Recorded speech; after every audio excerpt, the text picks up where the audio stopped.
I thought he banged us. No, it's true.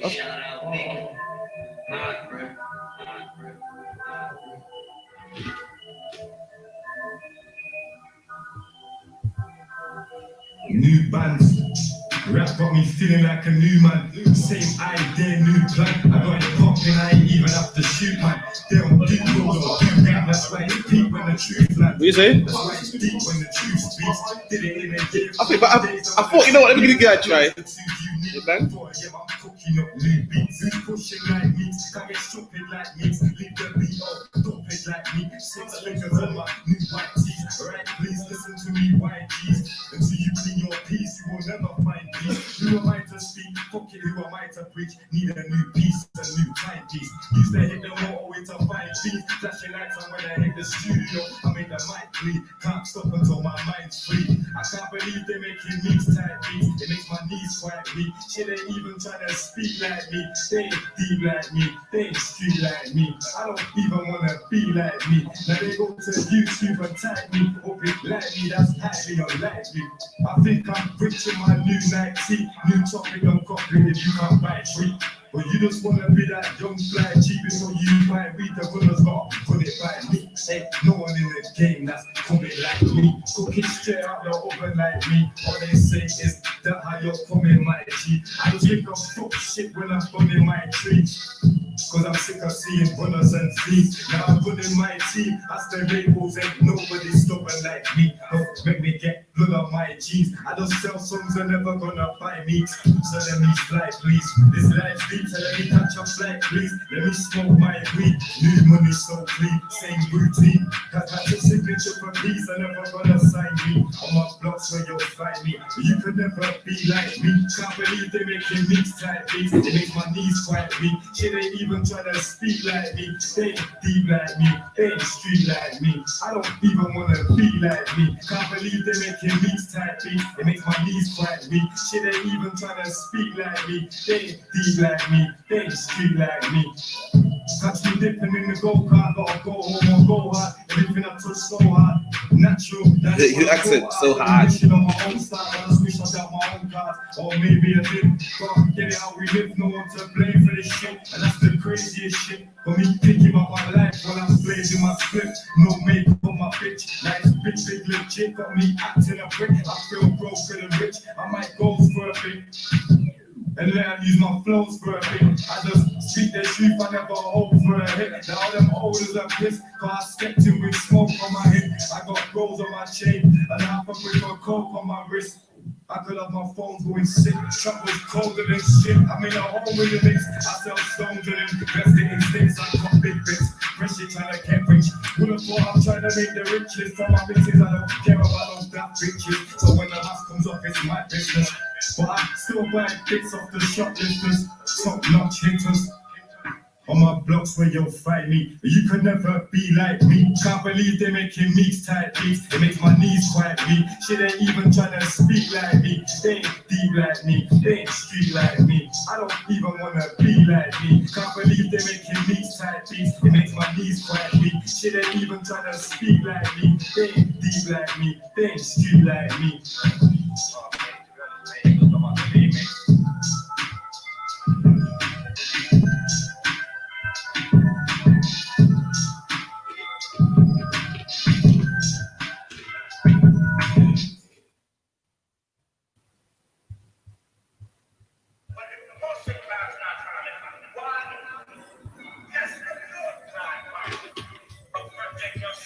I'll be booking them. True, I'm an addict.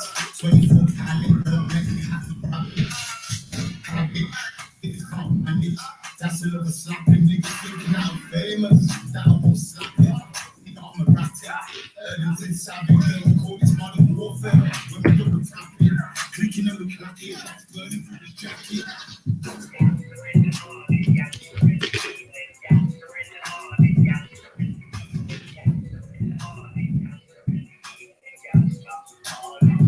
Yeah, I'm back and I'm attacking. Nah, I ain't capping. Real life rapping, switched it up and got it cracking. Get you vanished from a napkin. Bare nerves racking. Ramming carjacking, call it life, damn sacking. Yeah, the Cali's in the air now. Got the Wait, so you're waiting for the second wave here.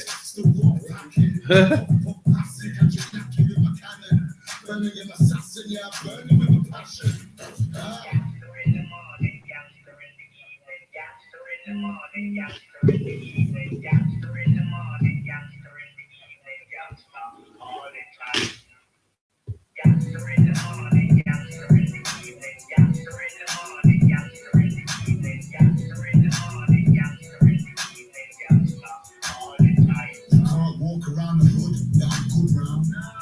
I was down and out, but I'm good now. If you saw my last check, then you would frown. So much drip around my neck, yeah, I could drown. Second home, like a new home. Yeah, I'm in the new zone. Hey, remember her? Remember her, man? That's how he told me. You don't remember? She put the beats on that white guy on the chain. Yeah. Huh? You're mad. Could you imagine? Could you imagine the noise? Could you imagine the noise?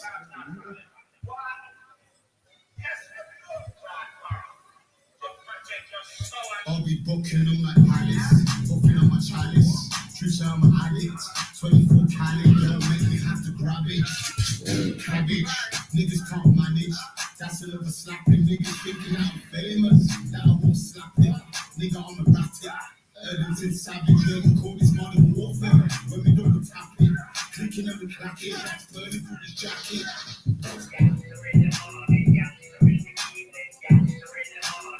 Oh, I lost it already?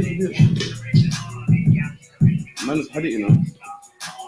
Yeah, I'm back and I'm attacking. Nah, I ain't capping.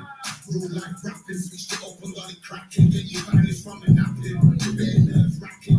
Ramming car jacking, call it life, that sacking. Yeah, the cali's in the air now. Got the tracking. 2017 bricks, still brought the packing. Pop, passing, catch you lacking with my cannon. Burning in my assassin, yeah, burning with my passion.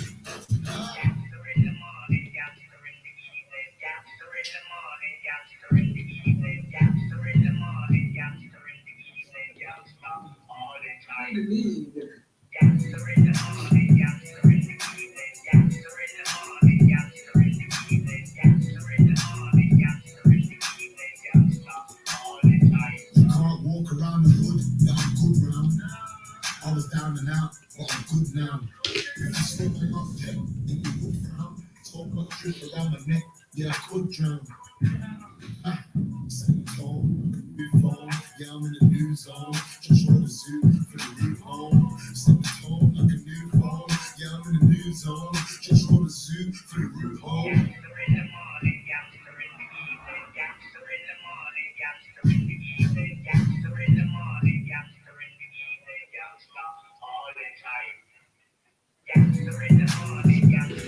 No, look at what? Time to go correct.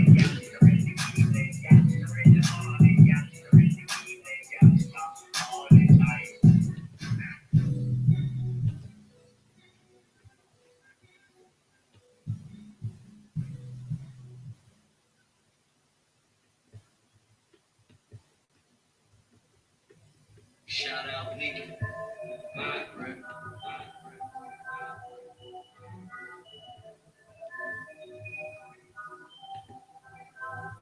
New bands, rap got me feeling like a new man. Same idea, new plan. I got it popping, I ain't even have to shoot, man. They don't do gold or do gang, that's why it's peak when the truth lands. That's why it's deep when the truth speaks. Did it in a year, 14 days, I'm on a 2 week. My flows are too unique. Boy, yeah, I'm cooking up new beats. Who's pushing like me? Can't get stupid like me. Leave the beat stupid like me. 6 figures on my new white tees. Right, please listen to me, white keys. Until you clean your peace, you will never find peace. Who am I to speak? Fuck it, who am I to reach? Need a new piece, a new type piece. Used to hit them all into a fine piece. Flashing lights on when I hit the studio. I make the mind believe. Can't stop until my mind's free. I can't believe they're making me tight beats. It makes my knees fight me. Shit ain't even trying to speak like me. They ain't deep like me. They ain't street like me. I don't even want to be like me. Nah, I don't know. Could be right. Like me, that's why I don't like me. You know what? I think I'm into my new life. At this time though. Yeah. Remember, that's all the way down there. This road is up. team that's coming like me. Cooking straight out the oven like me. All they say is that how you're coming, my G. I don't think I'm fuck shit when I'm running my tree. Cause I'm sick of seeing winners and teams. Now I'm winning my team. I still labels, ain't nobody stopping like me. Don't make me get blood on my jeans. I don't sell songs, they're never gonna buy me. So let me fly, please. This life beats and let me catch up flight. Allow it. It might just work, my lad. Alright, shalom. This is on the ends. Captain Mashap, my yum, Officer Karaf, what's my own name there, man? Officer Dumgabar, you know what I mean? And right about now, we can start on the ends now, man. Officer Dumgabar hating on Meeks Manny from London, man. Come on, allow him, man. Come on, give me a one if that tune was okay, man. Give me a two if that tune was rubbish. To me, I thought the tune was okay. Give me a two. Sounding nervous, man. It's like I said, I can't get you in the tip 1 second. Boom, boom, boom. You're talking about you messing up your name. You're sounding nervous, man. Right. I think, you know what I mean? I think you're worried about the clash. I think you're worried about the sound system and them. Yeah, like what Bone Question said, I ain't never scared. You get me? Yo. Yeah, man, it is one thing man should never fumble is man's own name, bro. Like I said, I can't get you. Man's own name, bro. You should never fumble, bro. Yeah, I mean, fumble anybody's name, but man's own name, I think it's gonna be a short clash. Okay, since you calling me out, yeah, I got a tune ready for you right now, you know. Listen, well, hold on, before we even go there, my youth. What is it wrong? Dumgava, you have some shabakata, my brother. Yeah, I mean, I'm glad you're here to witness, the folly. Yeah, I mean, I'm glad you're here to witness it.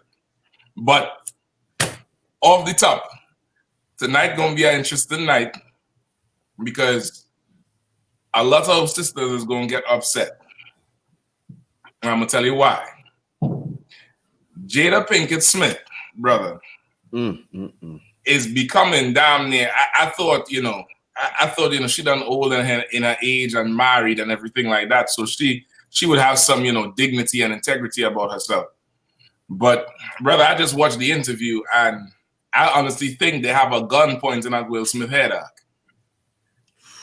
Is he sitting there looking sorry as can be while she admitting she's admitting to going and having sex with another man and then says, I don't think I did anything wrong. Well, brother, crisis coming soon, Ak. I watched that shit. I was like, listen, Ak.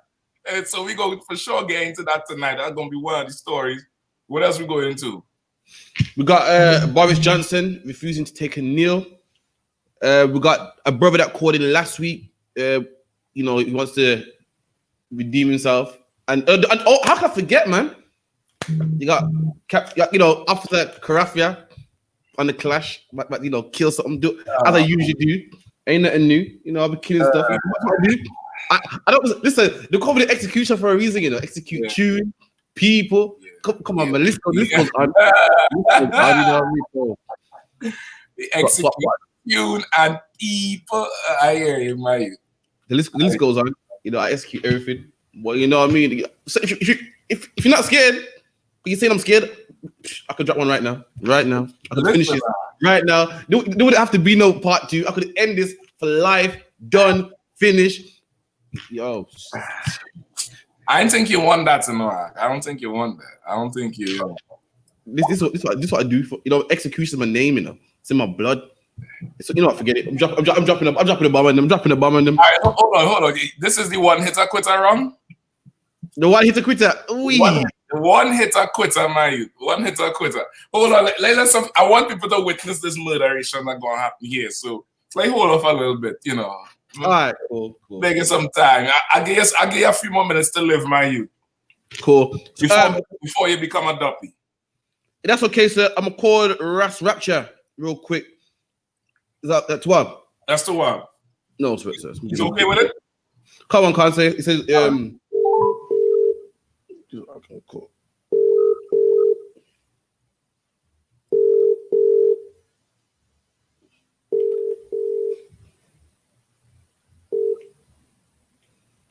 Shalom, brother. You two are you good? Yeah, man, I'm safe. Okay, yeah. So I'm back here with Captain Mashak from Washington DC. Nice. Every Friday, we're back again. So we just wanted to go over Selassie being the Lion of the tribe of Judah, and also a book that you was referring to as well. Oh, before he even started, I just want to say shalom to you, brother, again. And of course, brother, you know we all black people here, we all brothers and sisters in here, at least from our perspective. So nothing is at all personally towards you. What we may have an issue with is the difference in the beliefs and the philosophy. Just to be clear, you understand? Yeah, I'm hearing you better now. No sweat. And I know this week we didn't plan to have you back, but I got the message that you wanted to come back on. But I know you said you had a book. What is the book about? It's called The Rapture. It's called The Rapture. But what is it about? Is it like a health book or philosophy? No, it's a knowledge of the Nyabingi faith. Okay, I got you. It's like yeah, go on, Captain. You're explaining your philosophy and your religion. Yeah, it's a way of life. I got you. And it's the highest denomination within the Rastafari way of life. I understand. Okay, well, listen, I wanted to definitely have you back again, just so this is the respect we show every brother or sister who comes on here, even though we have we have a difference with what you stand for and what you believe. At the end of the day, we are brothers and sisters, literally. So this is what I want to do. This is what I want to offer, right? Yeah. I definitely want to offer you a proper time slot next week on the show, but the first part of the offer is you're gonna have to prove to me that Tafari Makonnen is the Lion of Judah that the Bible talks about. And if you do that successfully, I will abandon all title and everything in the Israelite School of UPK, and I will push your Nyabingi. I'll become a champion for your Nyabingi faith. I'll become a champion for Rastafari. The old man before the truth had dreadlocks. There's nothing for me to grow the shit back. And I'll push your stuff all over the world. But you're gonna have to prove to me next week that Tafari Makonnen is the Lion of the tribe of Judah that the Bible speaks of. And if you're able to do that, I'll help you push that book all over the place. All right. Well, the Bible itself, it says that Christ is the Lion of Judah. Mm. Okay, but that's true. That's exactly true. But I don't want to deal with that this week because we already had some show program. So I want to have you on next week where we could properly promote it, and of course give you a decent amount of time because it's going to take some time. You know what I mean? Yeah. I don't want it to be rushed, and I don't want us to lose what we was already planning to go through this week. So 1 week from today, we're gonna get back on there and come with all your proof. I want all the proof. I want all what I don't want is what happened last week where you left out. And I don't want the thing getting out of control or out of order. I want solid proof. I don't want no scapegoats allowed this next week. Say, the thing I want the people to know concerning the rapture, there's a website for the book. Okay, hold on. No, nah. Yada, listen. I'm giving you a proper deal. I'm giving you a proper offer on the table. Okay. I'm not going to allow you to say anything about your book or your website today. All right. If you're able to convince me that Tafari Makonnen, aka Haile Selassie I, is the Lion of the tribe of Judah from the bloodline of the Jews, I will open this whole thing to you. I'll take everything off. I'm no longer in Israelite School of UPK. I will be a student to you and Rastafari, whoever he is. Well, the Bible and history tells you Okay, Highly next week, I want to know 225th of King Solomon. well, listen, we're gonna get into it next week. Could we come to that agreement or? Yes. Yeah. All right. Well, listen, next week we're gonna have you on, and I really want all the proof. No scapegoat. I don't want no. Listen, I remember being in the world. I would be talking to Rastafarians, and they would tell me, "Well, the half has never been told," and just walk away. Like, what I'm supposed to do with that? I want solid proof, or then we can't move forward. All right. The half that's not been told is what the actual faith is, which is the reincarnation. Faith is a reincarnation. Reincarnation is the half of the Rastafari way of life that has not been told. The musical, the academic side, the world side has been told, but the reincarnation, which is the faith, it has not been told. Well, listen, next week, I want you to tell me about it if it have not been told. I want you to tell me about it next week. So next week we're gonna have you on again, all right? We're gonna have you early in the show so we could get good time to go through it back and forth. And bring your proof, bring your books, the dates. Books and dates is what we're gonna go by, all right? Yeah. All right, so Lord allow us to see you next week, brother. All right. Sure. That's the front.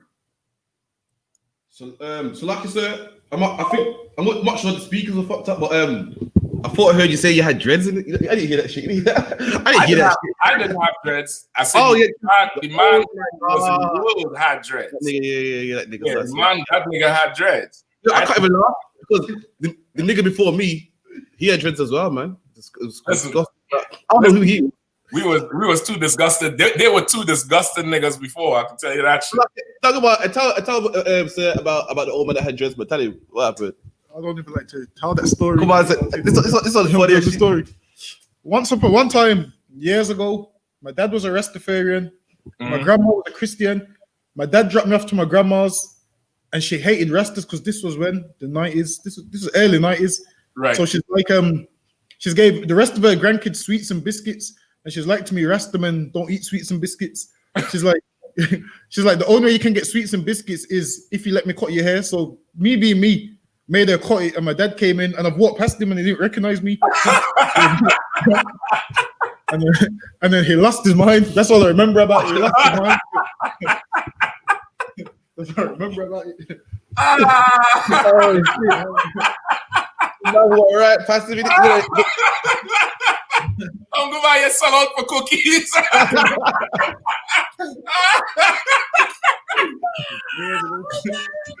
Shit. Cookies and sweets. Listen, that's one of the funniest things I've heard about.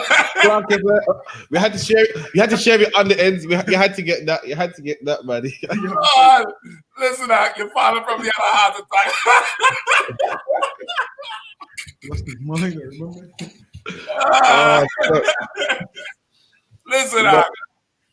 Listen, Slack here. That's the proof for this old Rasta. That's the whole crack. So I told you shit was funny. I see I get defeated with fucking candy. Oh shit. I told you every time he tells me I gotta laugh. This shit's hilarious. Listen, don't go by. Listen, anytime you're about to Rasta on the street, I tell you sorry. I think I gotta offer him some candy. So you sat in the chair, but make me cook your shit. Oh, come on, man. Oh, Lord. I'm dying. I'm fucking dying. Oh, the grandparents are cold, man. Oh boy, Slack. Oh my Lord. Let me recompose. See, look, you got the captain all hysterical now, man. Oh, gee, I'm picturing this shit now. Don't go on, man. Lord allow, we're gonna have a debate here next week, 9 o'clock. You know what I mean? Rastafarianism versus the I.S.U.P.K. You know what I mean? He's gonna bring everything. Sir, it seemed like he's trying to bow out of it already, man. It's already talking about the half has never been told. I was like, oh, I'm thinking not already, man. Shit. Listen, I mean, if he tells me that I'm going to flip out, I'm telling you. If he says that, I'm going to lose it.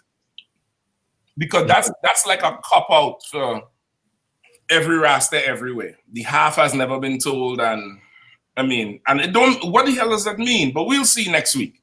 You know what I mean? We'll definitely see what happens. You know what I mean? Kind of one car. But like I was saying, like last week, Zimbo was on here. We were talking about black businesses, how black businesses are doing better and so forth. And Zimbo at first was saying, well, it's only a phase, you know, blah, blah, blah. It's going to phase out. And but the captain said was, even if it is, let's use that for now.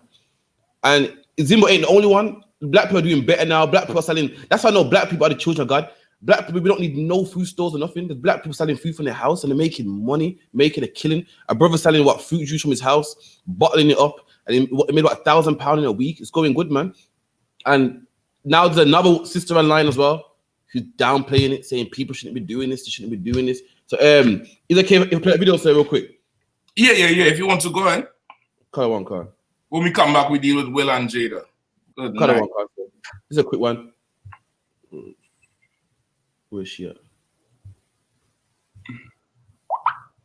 Feel the need. Not only that, but you don't know who you are. It's for me to be literally seafood boils.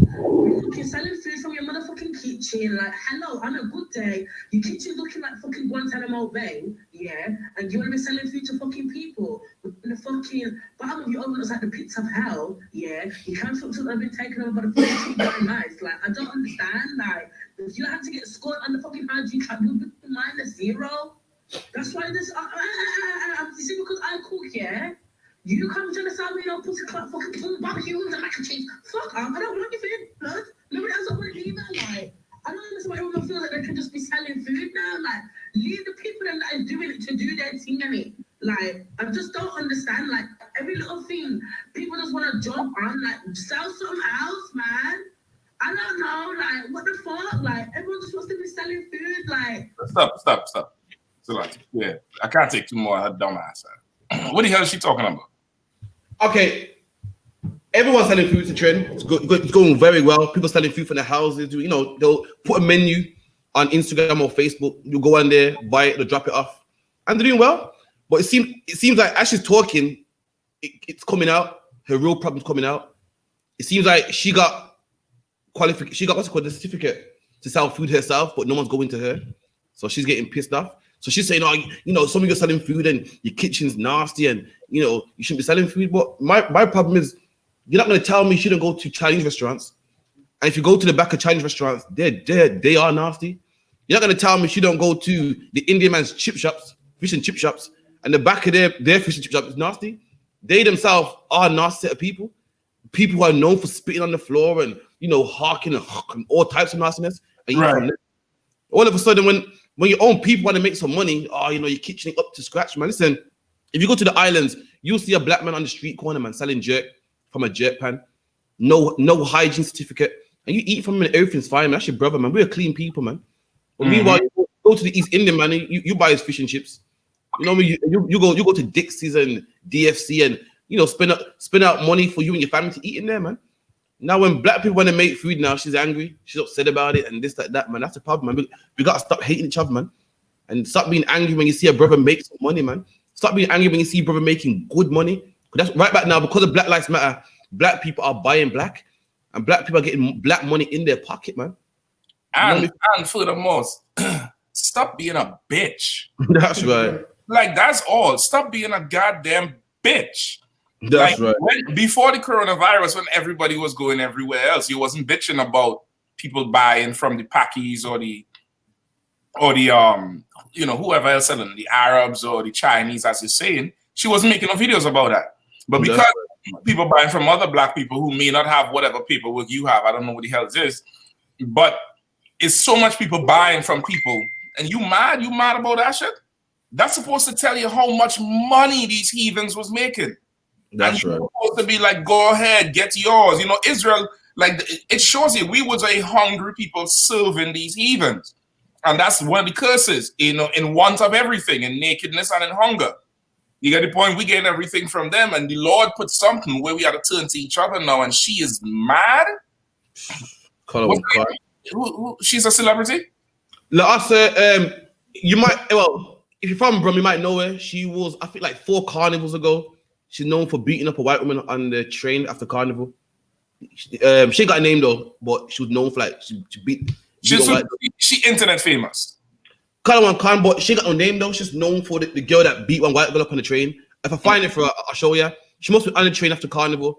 So white girl must have threw something at her. And she beat her up to a pulp, and now she got a name for herself, and she's upset because brothers want to make money, man. When you showed us a couple, I think about episode 2 of On the Ends, man. Captain Mashak showed us how East Indian people live in their country, how they have a bath full of shit, man. And you wasn't complaining about their hygiene then. Had nothing to say. Listen, one time I was walking past a chip shop and it was closed and the lights was on and it was cleaning up and they had kebab, kebab on the stick. Yeah. They had it leaned up against the wall like a broomstick, man. The kebab was on the wall, on the floor, like a broomstick, man. And you got nothing to say about that, man. You got nothing to say. They're known, the shops out there who's known for giving people food poisoning and everything, and you got nothing to say. All of a sudden now, you lot ain't got the right hygiene certificate, man. Stop selling this food. If we ever saw your kitchen, it's probably it's like what the pits of hell. You know what I mean? But really, the people who you've been living from, I know she goes chip chop, man. I know she goes there. Slug them. Go on. And also, she's saying that when you look at most of these shops, there was a list that came out, and most of them had a 0 hygiene rating. And these 0 hygiene rating shops is people still go to them shops, so you will look on there. So whether a man's got a certificate or not, if his kitchen's a 0, you're eating from that's a 0 anyway. So what's the difference? That got to do with nothing. Exactly. But again, she's as you can tell, she's a loudmouth woman, man. Just loud and angry. This is her problem. She ain't got no man. That's right. She ain't got no man. Because if she had a man, she would know the blessing of being a cook, being able to prepare meals. And she would look at it like, it's a good thing that happening. And she wouldn't get on the internet and run her mouth and embarrass her man. Like she's sounding like just bitter. No, like not even bitter, just an annoying pest. Something is just annoying and you want to shut its mouth. You get the point? But because she doesn't have anybody who, like, okay, Lord forbid, one of your ribs or one of my ribs or something, do some shit like that. And y'all had to call me and tell me, or I had to call you and tell you. Think about how that would go down. The embarrassment, man. Now imagine, brothers, in the world, how they talk to each other about each other women. And imagine you had to receive that report. Yeah, you see your brother and they're bitching about cooking food and she can't even cook. Bitch can't cook. Now he had to take all of that and he had to come home and correct her and get her to take that bullshit down before he get famous off her tape. Oh God. She don't got no man. And the reason she don't got no man is the same reason she having a problem with so much black people buying from other black people, because she's a bitch. That's right. That's all. And that's what the produces. And, that's it. Her problem is she's a bitch. It's not because of black people buying from other black people. She's just a bitch. That's it. That's right. Like, I could see that. She's clearly a bitch, man. Too much, man. No, that's the end. That's for sure. That's all. That's the end all and be all of it. She's just a bitch, and that's that. God, God. How Jeremiah want to say it? Moving on. Just a bitch. You know what I mean? What can I say? It's like you said, I'm actually going to go for a break or dopey time. Like, as you can see, I'm itching. My trigger finger is itching. I see you holding it off, But let go. Let me deal with you quick. Go ahead. What's your 1, 2? Okay. We're gonna go then. We're gonna go there because I've had enough of this back and forth. You know what? Forget it. I'm not talking no more. Too much talking from me apparently. So I must. Yeah. Testing 1, 2, 3. It's Akon, the illegal alien. Shit. Yeah, Sister Kalanji coming to your live. Shabba in there. Sing yourself. Obsession. Obsession. If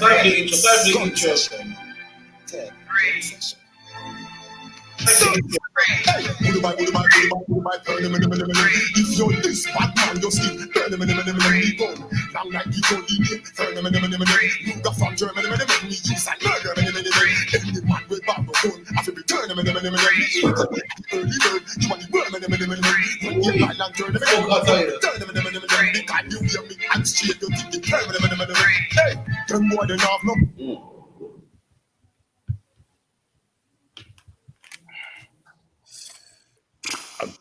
I said, your record slip?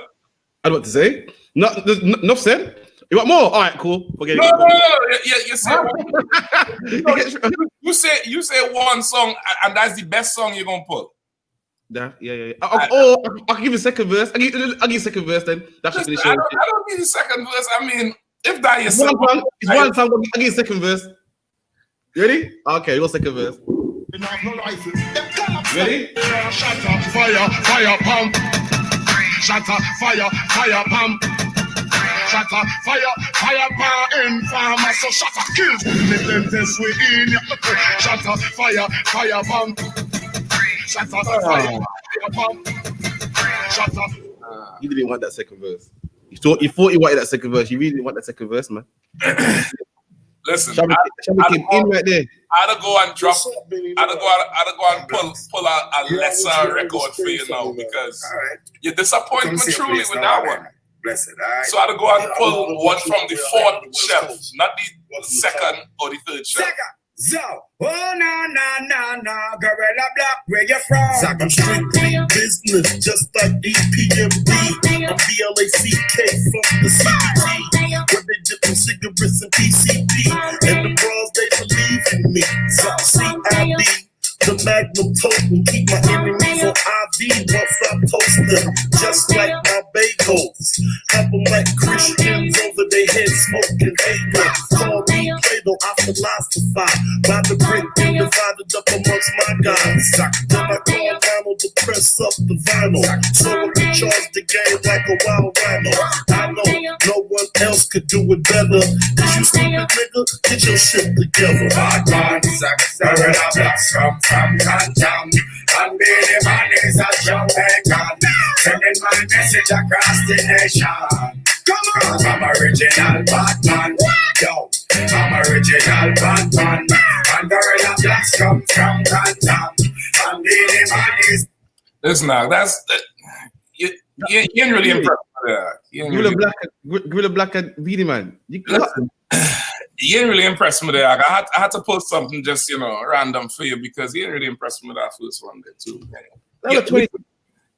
You pull a record with 3 artists for your one shot, one kill.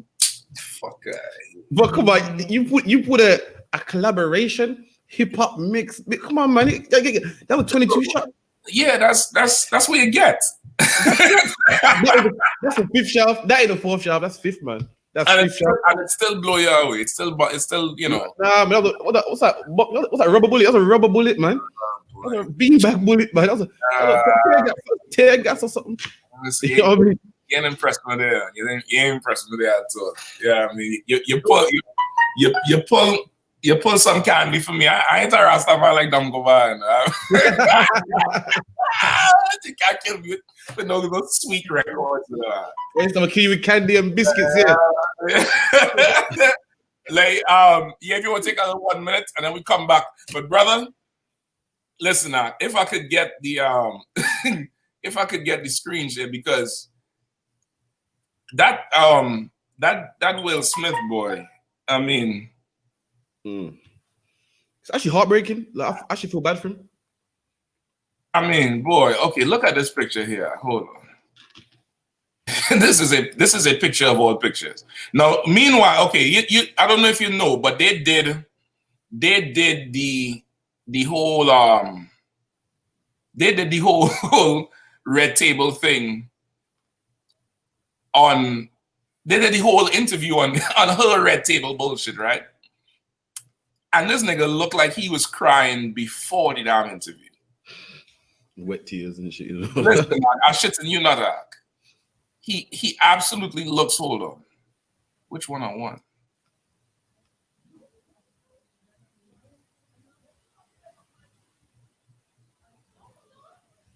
Yeah, he looked like he was crying now. He looked like he was crying all the way.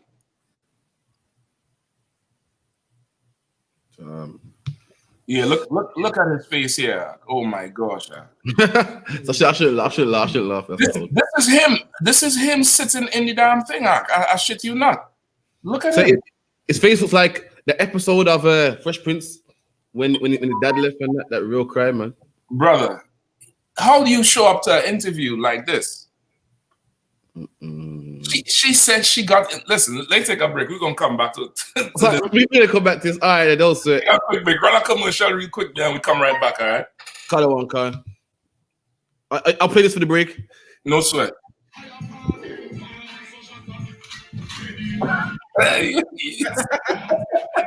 Karate, stupid.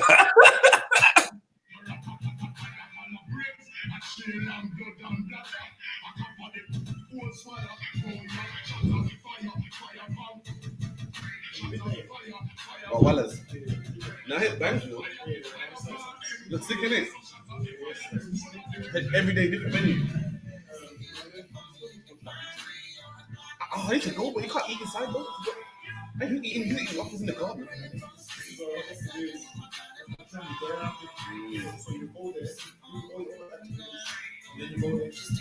And this one's they're gonna give what plastic spoon. You can't eat plastic spoon. Don't you fret for me. My guns go and get for me. Gun them those enemies. Yo, you make. Hey, no. Don't you fret for me. My guns go and get for me. Gun them those enemies. Yo, you make. Hey, no. No. Them ugly like oh, yes, them a go fall, them funny like guns and them like just fall. Them a go they go, them a go fall my guns. Oh, yes, I know I show you that. Unless I'm gonna be a rap, you give me all your heart. Oh, I know you're not. Send them to hide. Send them to hide. Yeah, really, I'm quick.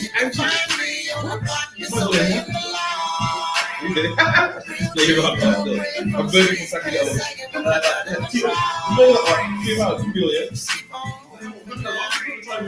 Just to keep on moving now. Just to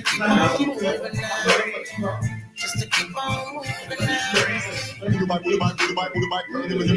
Shut up, fire, pump. Don't you fret for me. My guns go and get for me. Shut up, fire, pump. Don't you fret for me. My guns go and get for me. Shut up, fire, pump. Don't you fret for me. Hold on, that right. My guns go and get for me. Shut up, fire, pump. Don't you fret for me. My guns go and get for me. If you're looking for me, you can find me on the block, disobeying the law. A real G girl praying from the streets, can't say you what I'm gonna try. Just keep on moving now. Just to keep on moving now. Just to keep on moving now. Just to keep on moving now. If you're looking for me, So lucky, we back on the end. Captain Mashak, my young Officer Raffia, Officer Dungle Bar. You know, we had a little break there. You know what I mean? Play one of the murderation songs. Play one of the. I thought I played the tune that, you know, one of my murderation songs. A little book, just little two, you know, nothing major, you know, just little, you know what I mean? They didn't bring out the shotgun. They didn't bring out, you know, the Magnum and just little two, you know, just make man know they ain't playing on the ends, you know, and it's serious. You know, What kind of man you want to tell people after I kill you with the next two songs? I'm not saying. Where you worried on your headstone? What you mean, like 100 years from now? I don't know. In the kingdom. I'm not sure. I'm not planning on dying anytime soon. You know, to be honest. I don't know. Boy, all right. We'll see. But what just killed me today was that Jada Pinkett, brother. I did a class a few months ago on brotherhood with brothers dealing with their wives. And brother, I don't know. Okay, and it came from an interview Will Smith did. Will Smith did an interview, and I was trying to find it in the break, and I can't find it, but I'm gonna look for it again. Where he was talking about his whole career was so fake because he never really felt like himself. He always felt like he had to pretend to be somebody so that Hollywood would like him off camera to put him in the movies. Where he always had to be, he had to put on a face. And he says only when he gets in his 40s, he actually chose movies and made choices and things that he actually wanted to do. The stuff before was just Hollywood. And then somehow in that interview, it led to him talking about his wife, Jada Pinkett, relationship with Tupac, right? And he said initially when they just met, Tupac was still alive, but him and Jada Pinkett were so close and the shit used to bother him. He said the shit used to eat him up so bad, but of course, being, you know, Hollywood, the modern lifestyle, he had to push all that anger down. And every time he wanted to step to her to tell her, you know, don't continue having this relationship with this man, she would always come to him like, well, that's her brother and they tight from young. You get the point? I don't know how the fuck you take that shit. That's the thing. You see, being in the truth. If they say that they say you're possessive if you say that, and you're this and you're insecure. When you don't want your woman around another man. You don't want. And then women who say this, oh, you know, let me breathe. You're too possessive. They're the same ones that will cry if you talk to another woman, or stay with another woman for 10 minutes. They're the same one crying, but say that you're insecure. But how am I insecure? Because I love my woman. I don't want to next man take advantage of her, man. That's my property. Exactly. No, you're right. Okay, and that's what he said. Man, I'm how to find the interviewer. That's what he said. He said he didn't want to come across like he was insecure and all of that stuff. So he had to push down the whole thing for Tupac. And he said something that was very heavy too. He said, well, I want to find the interview because I don't want to misquote him. But he said that when he finally was able to meet Tupac, it was a kind of awkward vibe between the two of them. And he said in his age now, he said looking back then it was real messed up because Tupac ended up dying and two of them never really spoke to each other. Like, because they was on opposite sides of the same woman. And that's why the Bible say, don't sit at all with another man's woman. That's in the Apocrypha. Don't sit at her at the wine. Don't sit at all with her because that's his woman, man. That ain't your woman. That ain't your friend. That's right. And now they, 25 years later in what they call a marriage, and she starts to explain how this whole thing went with this young boy named August Alsina, this weirdo, because he's an effing weirdo. You get this weirdo arc. I mean, where's he from again? Is it Georgia or? I don't know where he's from, brother, but he looked like, I have a interview here with him. Nigga looked like he's from Fraggle Rock arc. He looked like, dun, dun, dun, dun, dun, dun, dun, dun. You know what I mean? He looked like the Fraggle Rock theme gonna start playing. But look, I say Wolf is better than me. Cause if I catch August, that was my wife. August gonna be alive. So lucky. Okay. To be honest with you, then you would be a girl clown if you do that because she's everybody's wife, Ark. Yeah, true. But okay. That's my male dominance. I have to do something. That's her power. Her power is she is going to seduce men into a fight because she's living in this Roman Empire even in her own house. She's bringing Rome into her house. And you know what Rome is? What comes out of Rome is what? Romantic. And the root of romance in the white man's world is one woman and two men fighting over her. Anytime you see that happens, a woman feels so special. She feels so desired. Meanwhile, these two brothers will destroy each other. They'll fight wars over this one ass broad. When the Bible say, a man can have as many wives as he wants. Why are you fighting over this one bitch? Box that special? I mean, golly, it's a box arc.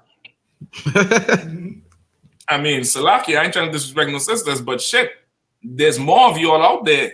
You understand? And in here, we build that woman from the ground up. She comes in here and she gets built into something totally different anyway.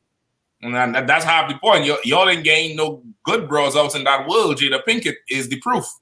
That's right. You know what I mean? She is the damn proof. Let me get the screen share there for a second, man. Come on, sir. You see Listen, let me make my bag get the screen share. see, you get it. I don't want you, I don't want you to slow up your I don't want you to slow up your whatever you call it there, your machine for when it's time to clash and face your death. Oh, okay. No, man, it's ready, man. Cocked, loaded, ready to fire. I don't want no excuses. That's what I'm saying. But okay, this is an interview here with this broad named Angela Yee. She's from the Breakfast Club, and she's interviewing August Alsina. Now, this is him, right?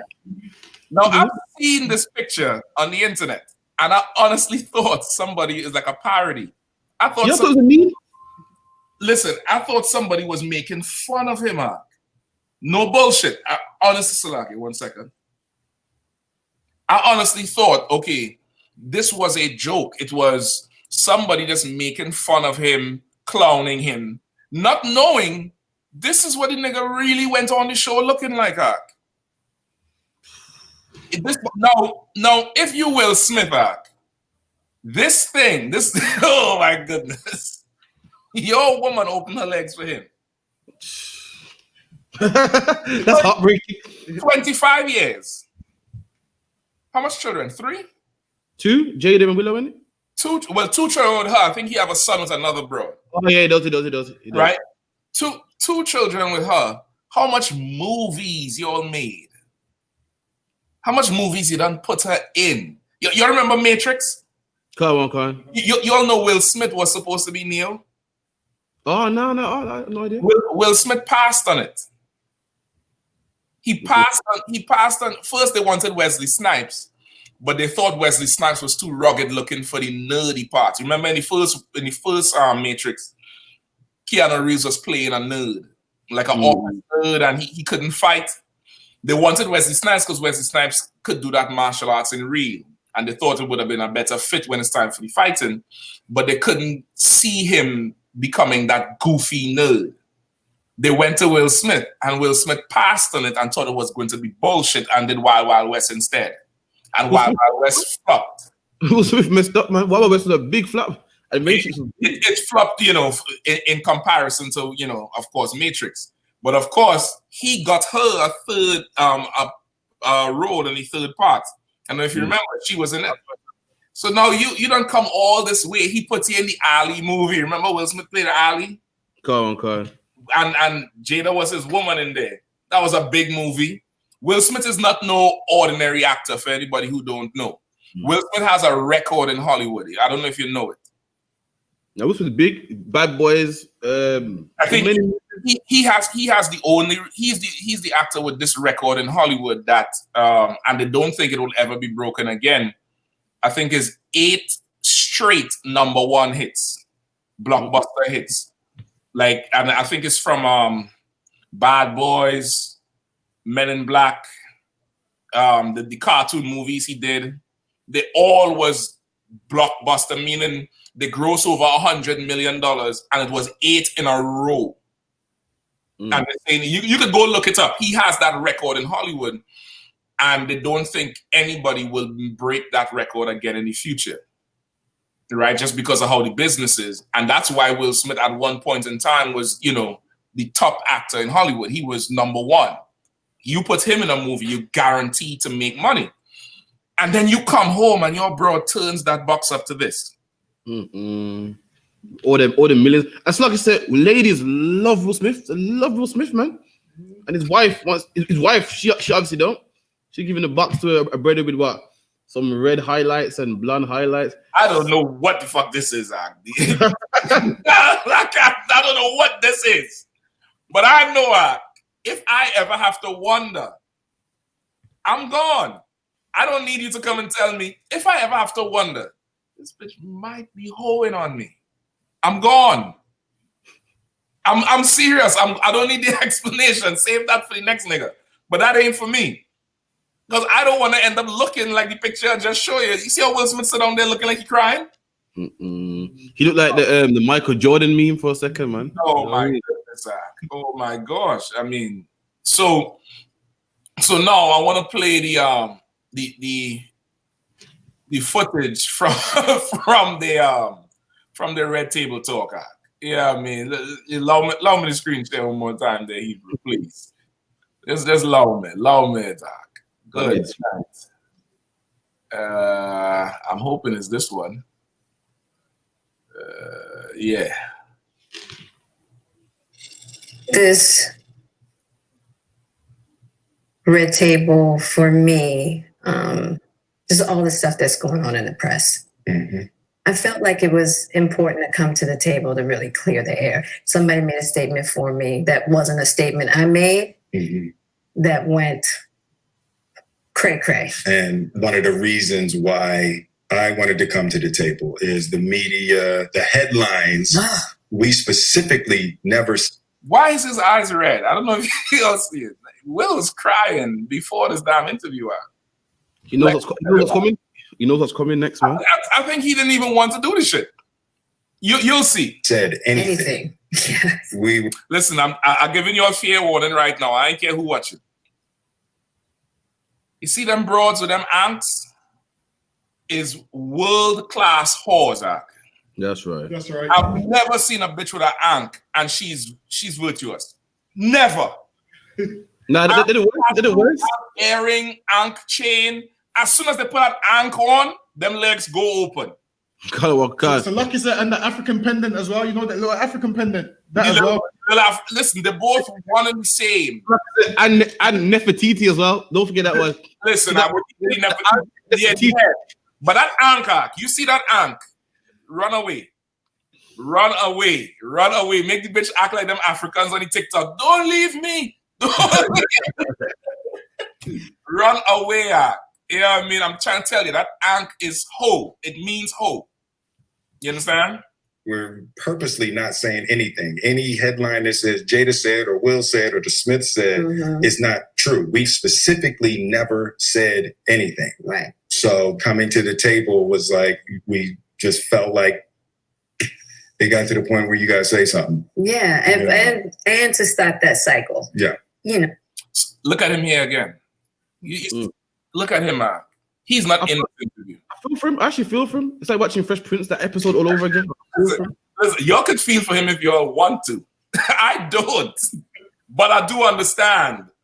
I don't really feel for him. So yeah, I mean, Salaki, that's what you get. But I understand this face.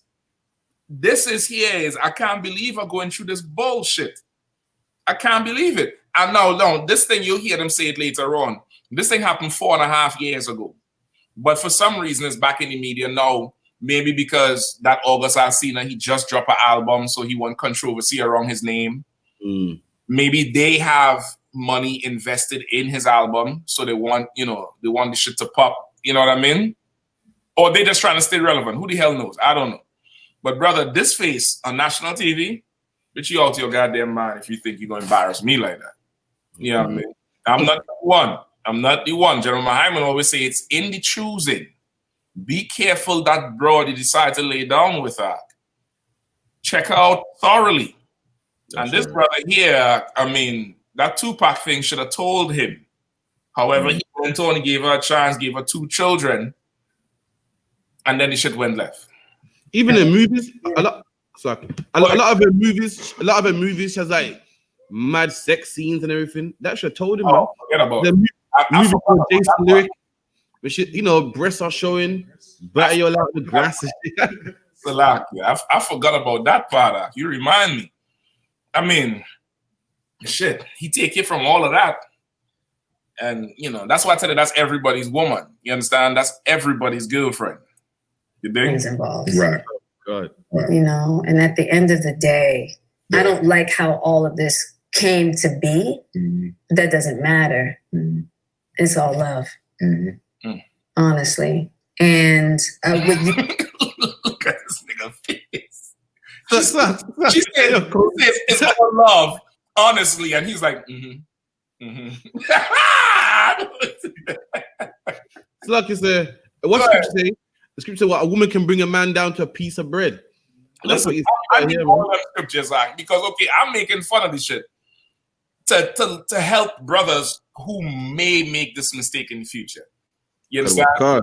I'm making fun of it. I'm trying to bring the shame straight to your doorstep without it happening to you, because he has millions of dollars and could go get any woman he wants.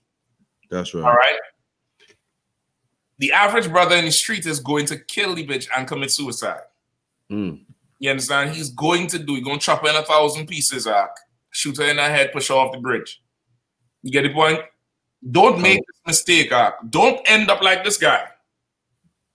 Don't. You understand? Usually not. You know, that would be something I wouldn't comment on at all. Yeah. You know, and I feel like it's a situation that I consider private.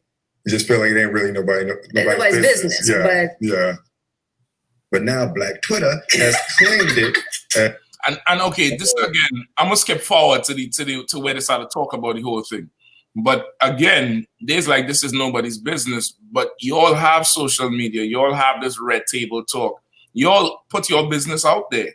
You're celebrities now. Your life is people's business. So that whole thing about it's nobody's business, that's a cop-out. That's a cop-out, and that's an irresponsible celebrity. The minute you start getting famous, you have to know you have a social responsibility. You have a certain image that people will follow. You have to understand that, or else you're an irresponsible person. You get the point? That's right. And when they was coming up and wanted to be rich, they didn't mind their business in the media then. Exactly. They want to pick and choose what they don't want in the media. When you was up and coming, you wanted your business out in the media, and now you can't be upset when it all comes out in the media. Exactly. The good and the bad. Exactly. Where we at? And we actually became really, really good friends. Okay, that's what we're going to start with. This is a very personal journey. Yeah. That became very public. Yes, absolutely.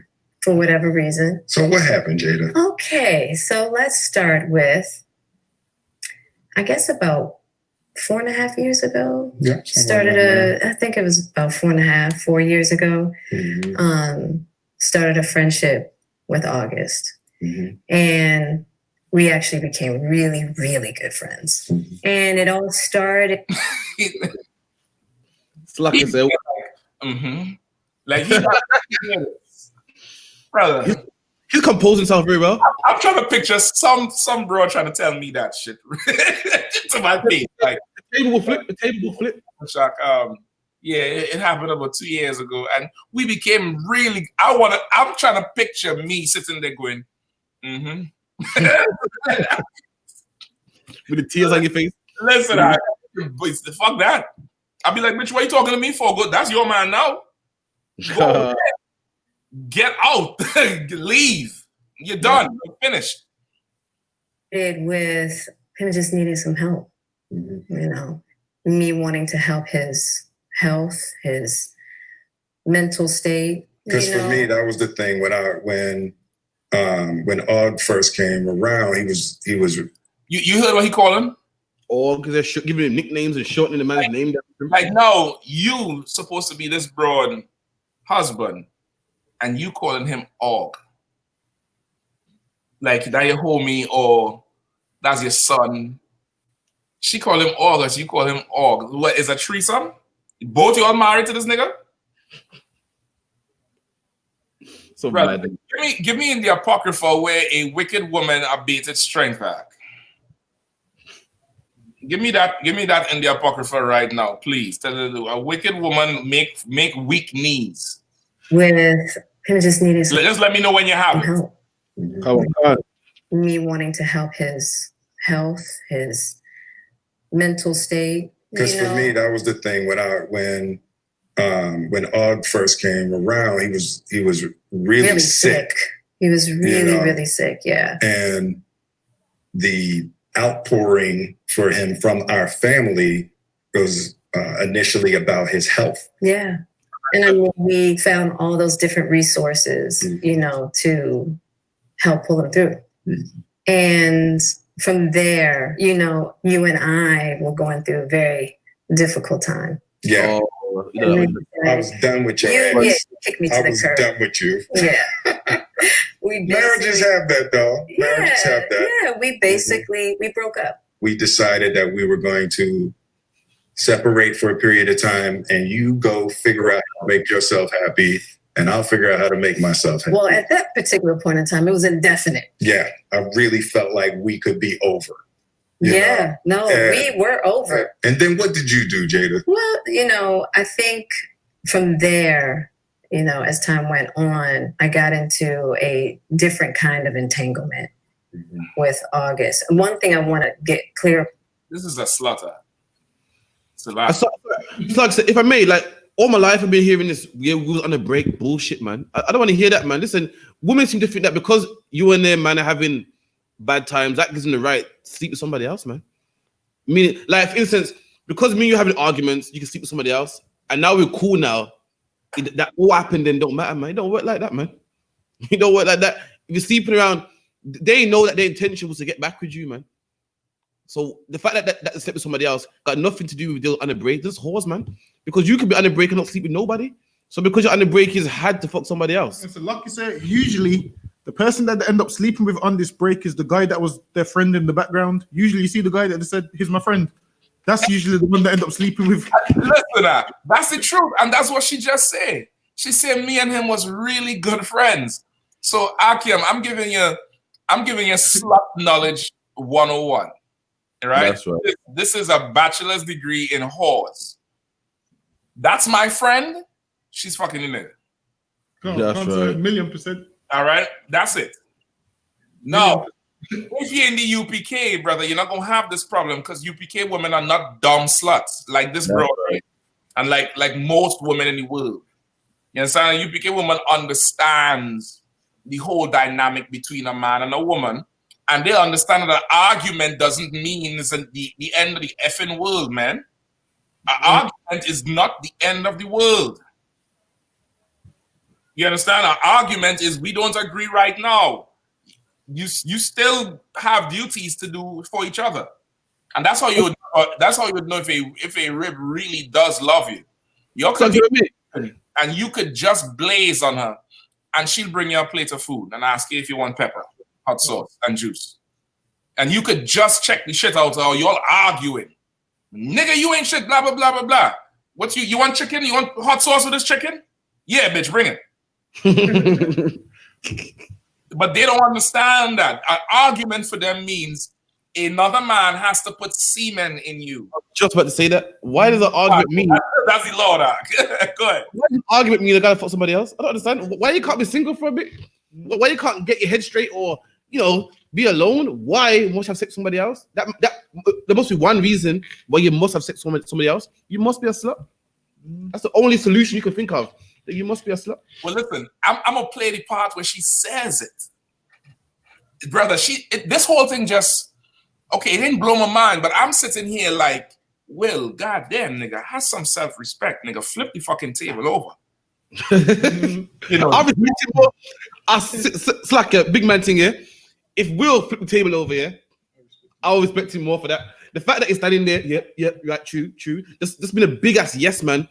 It's driving me crazy. Like, you know, it just like she got the pants on here, and he's just saying yes. She's directing the whole thing. He's just yeah, you're right, you're true, yeah. Oh yeah, last week what you said, girl clown. Big girl clown, man. Girl clown. That's what's going on here. But of course, both of them are actors. This whole thing, I'm sure, is staged.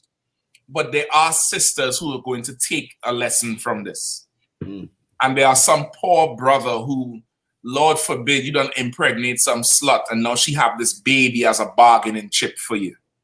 You know, to pull your strings. You ready to be done away with her. You hear how he said he was done with her?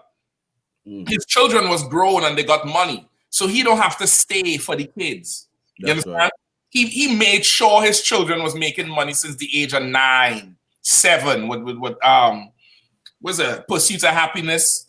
That boy got even his son. His daughter was singing. He made another movie named Planet Earth or Earth with his son. He put his son in movies. They're good. he don't have to stay for the kids. You understand me?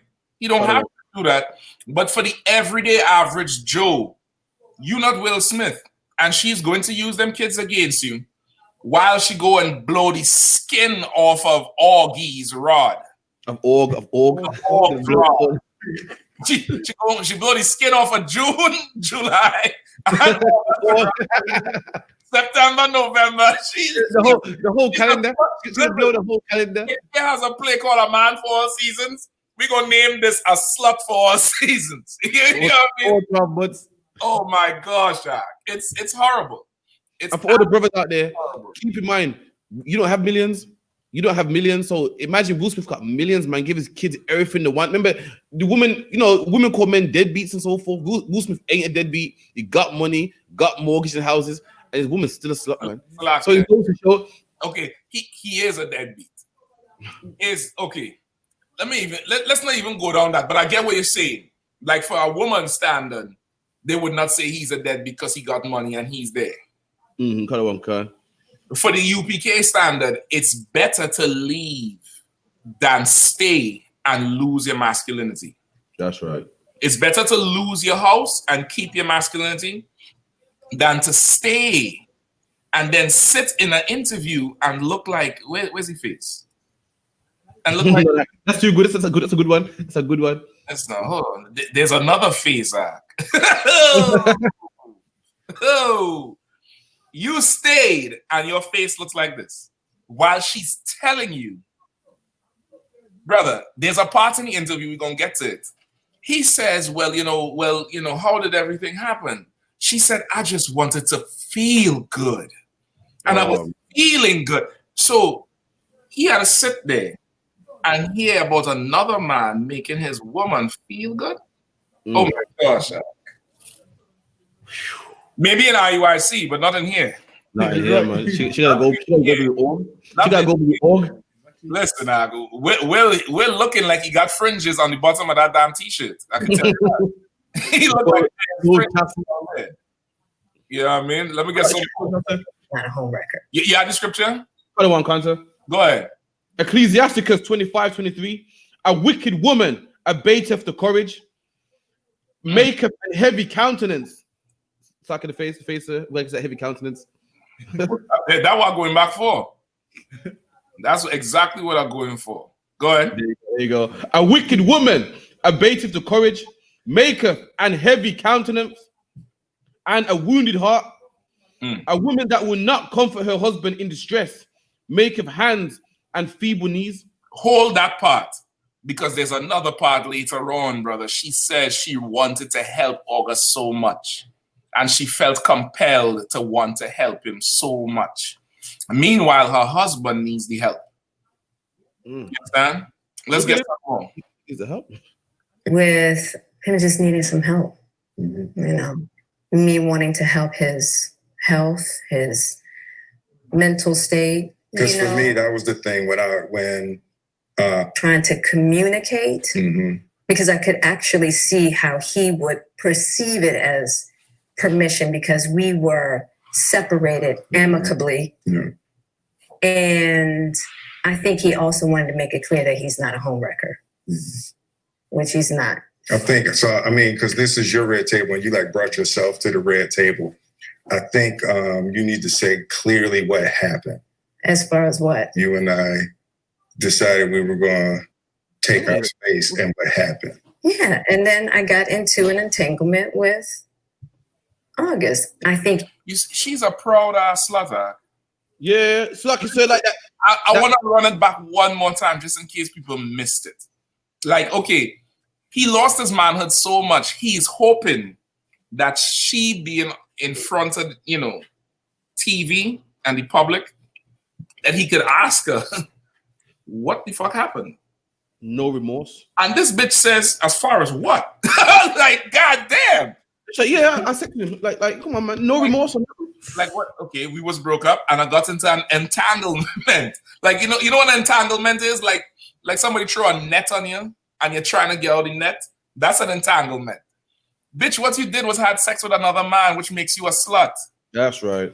That's not an entanglement. That's just being a whore. It's crazy, yeah. Let me just play it run back. He also wanted to make it clear that he's not a homewrecker, which he's not. I think so. I mean, because this is your red table, and you like brought yourself to the red table. I think you need to say clearly what happened. As far as what? You and I decided merciless, you know. Like what happened?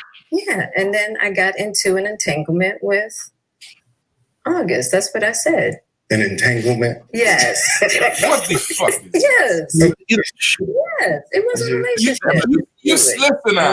You see, like he is trying to damn near make her admit she went and whored on him, and she ain't bucking. And he's like, yeah, you get into a whole other relationship while we was having problems, and he had to sit there and take it. Pain, and I was very broken. Now, in the process of that relationship, I definitely realized that you can't find happiness outside of yourself. Mm-hmm. And luckily enough, you and I were also going through a process of healing in a much different manner. I would definitely say we did everything that we could to get away from each other, only to realize that that wasn't possible. So we come to the red table. So I'm in the Jada position right now. So Okay. you know, you during that time launched into an interaction with August. What do you feel like you were looking for? I just wanted to feel good. Mm-hmm. It had been so long since I felt Oh my God. good. And it was really a joy to Salakia. so help people. So I know men here that are scared of their women, petrified, and they would never say what she's saying. The woman asked where have they been? I was out. Did they set my number? It's someone else's number. And they're petrified. Yeah, a woman can outright look in a man's eye and say, "Yeah, August made me feel good, man." You know, I mean, what do you mean? Yeah, I told you I was in an entanglement with August, man. Listen, man, you want to raise up strong sons, you need to bring him to the I.S.U.P.K, man. Else his son's gonna be out there raised by his mum, and you're gonna have a soft son like this. And one day you have to watch your son damn near cry on TV, man. That's right. You know, I know where my son's going. I know exactly where he's going. He ain't going to IYC. He's not going to GOCC. He's not going to the church, to the mosque. I need him nice and strong, man. And he will not marry a $2 whore like this. That's she right. Does not. She is That's a dime a dozen, brother. And I bet they walk down the aisle. I bet she had the bouquet, the whole nine. And guess what? She's still a whore, man. She's still a whore with the ceremony and the rice and all that. She's still a whore, man. Listen, she said, I wanted to feel good. And for the first time in a long time, she felt good. So in Will Smith's mind, did he ever make her feel good? Because she was ecstatic with Tupac. and all she still cries over Tupac. And the nigga dead. Now, brother, Salakia, I know I'm a little bit extreme in personality, but I ain't competing with no fucking ghost dog. I ain't sharing my broad with Casper. No fucking day. That's right. What the fuck? No Tupac, no Will, no nothing. What the hell is that shit? Who you crying over? A dead nigga? That's your daddy? Nah, man. That ain't happening now. Let's run over that part again. You and I were also going through a process of healing in a much different manner. I would definitely say we did everything that we could to get away from each other, only to realize that that wasn't possible. So we come to the red table. So I mean, hold on. What she said there is such a pivotal point. They try to get away from each other, only to realize it's not possible. Meaning what? Marriage, there's no getting away from each other. That's right. You can't do it. You can't have sex with somebody and then leave them, and you see the person in the next few years, you still looking at them a certain way. You understand? That's why the Lord made it that a woman is to have one man. Man can have multiple women, but she has to have that connection with one person. Just like a daughter with a father. Daughter does not have 2 and 3 fathers. She has daddy. And then she goes to another daddy that she has sex with, and she calls him daddy. That's And right. that's the connection with this one man. But because of Christianity and false religions, they feel they could have daddy, who is a friend, who's a mechanic. Then there's daddy who could paint the house. Then there's daddy who could buy Louis Vuittons. And then there's daddy who just comes home and, you know, becomes daddy to the other kids. You get what I'm saying? That's the Christian church act. That's the Christian church. It's Christianity that gives women the license or the green light to think this is normal. This shit ain't normal. This brother here having murderous thoughts, like, I'm telling you straight up. He's absolutely having murderous thoughts, like, to sit there on national TV and hear. I'm gonna play it again. This is her mouth. And I'm in the Jada position right now. So, you know, you during that time launched into an interaction with August. What do you feel like you were looking for? I just wanted to feel good. It had been so long. Hold on. You see his face? To feel good. Oh, my Lord. It's a yam that down, you know. Woo. He had a swallow that to know. He said,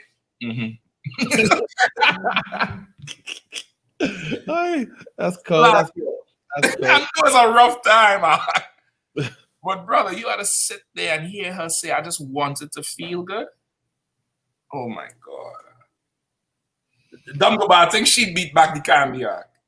Yeah, she beat the candy before, I think she win that candy wrong. I think this one beats it back arc. You know what I mean? You was a child. This is a grown woman, and she just wanted to feel good. Oh my God. And Will is like, you know, you're putting those stupid faces, the Fresh Prince face. Feel like you were looking for?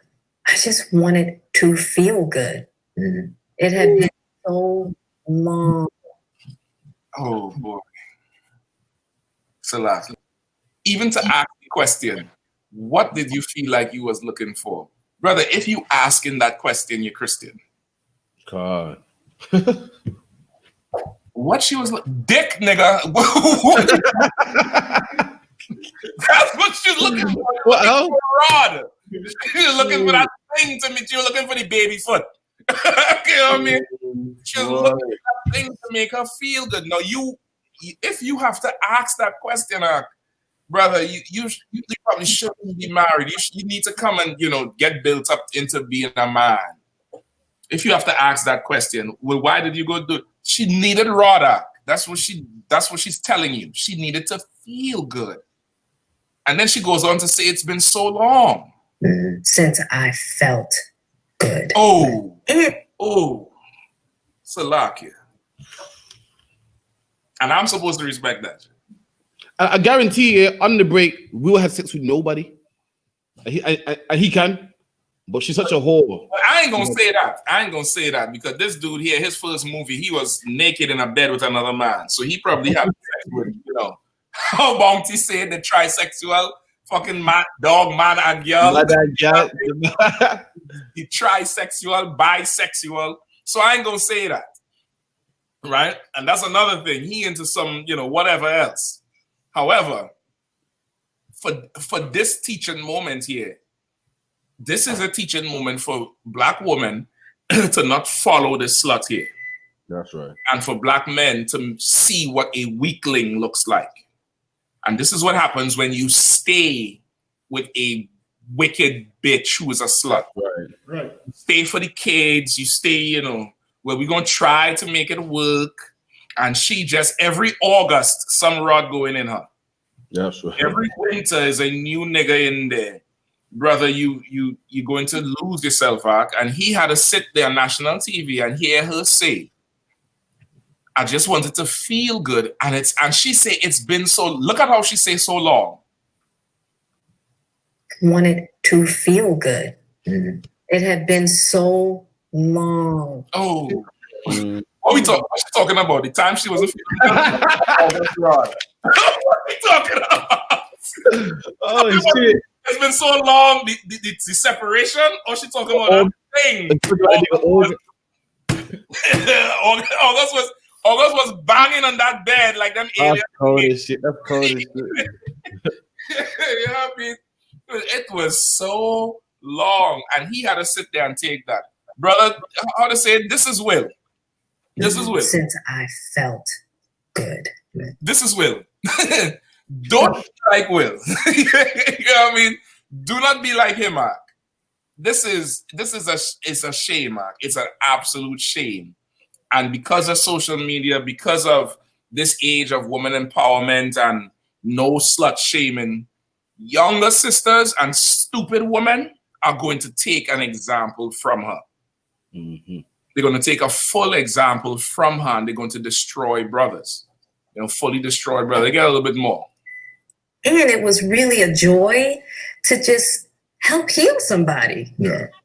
I think that has a lot to do with my codependency, which is another thing that I had to learn to break in this cycle. Just that idea of needing to fix and being drawn to people that need help, whether it's your health or whether it's your addictions. Mm-hmm. There's something about that childhood trauma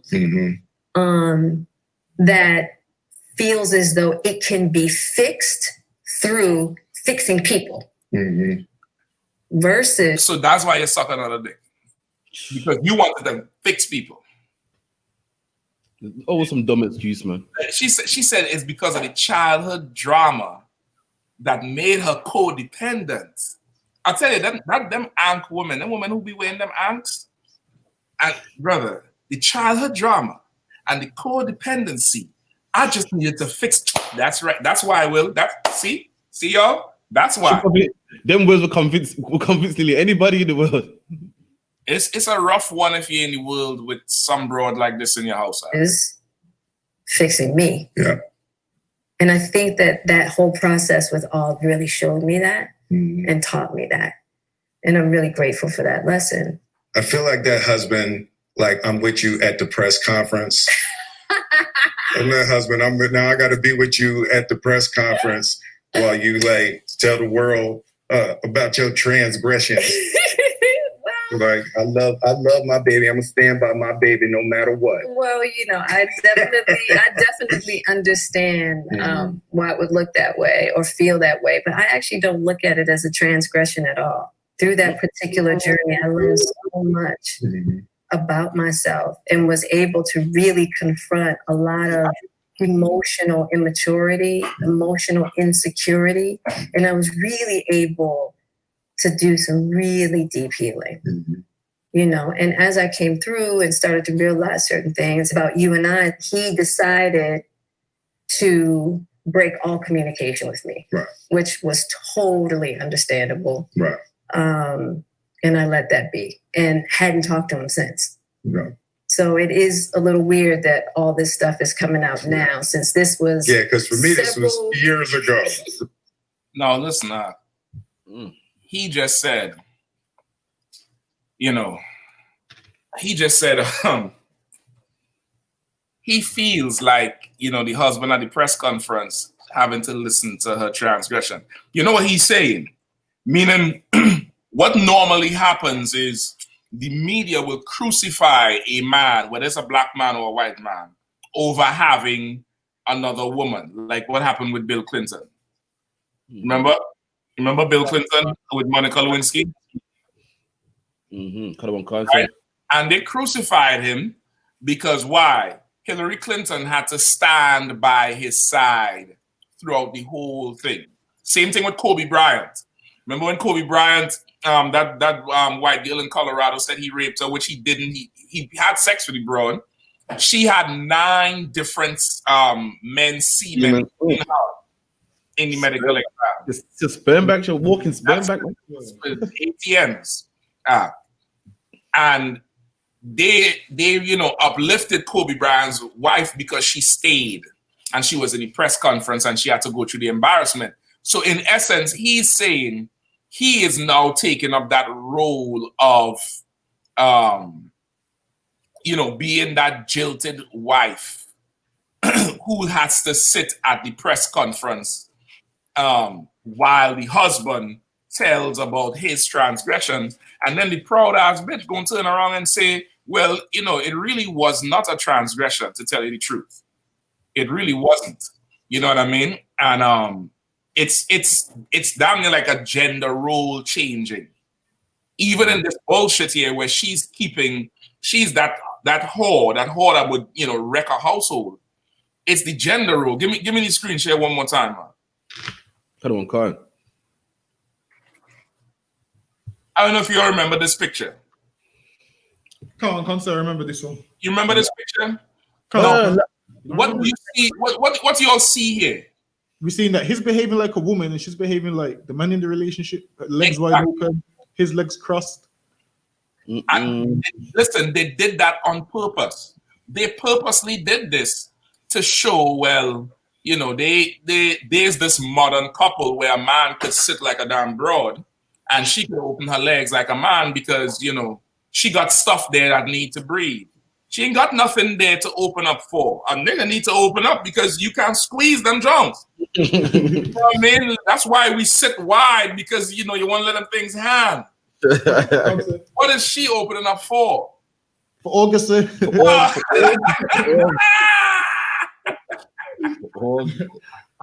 Shit. Close for July, open for August. Listen, that was a horrible thing. I mean, to even go sit there and do it. You know what I mean? Give me the scripture where it says they could separate for a time. Romans. Give me Romans, I believe Romans 7. Right? If the unbelieving depart, let them depart. You're not under bondage. But of course, if the woman does not commit adultery, let them be reconciled after a time. Like, that's in the Bible. Taking a break, separating for a time, that's not a sin. And it's not unlawful. And it's it's a good process. If you and that person, whether you're a man or woman, as husband and wife, if you're too young in the marriage, meaning, and what do I mean by too young? Y'all might kill each other if y'all are forced to stay and see each other every day. You understand? Yeah, you might kick her down the stairs. She might pour hot grease on you at night. So in order for that, you'll take a little break. You'll call each other on the phone. Y'all could meet and go to the movies. When you're done, you go back to your apartment. He go back to his apartment or house or whatever it is going on.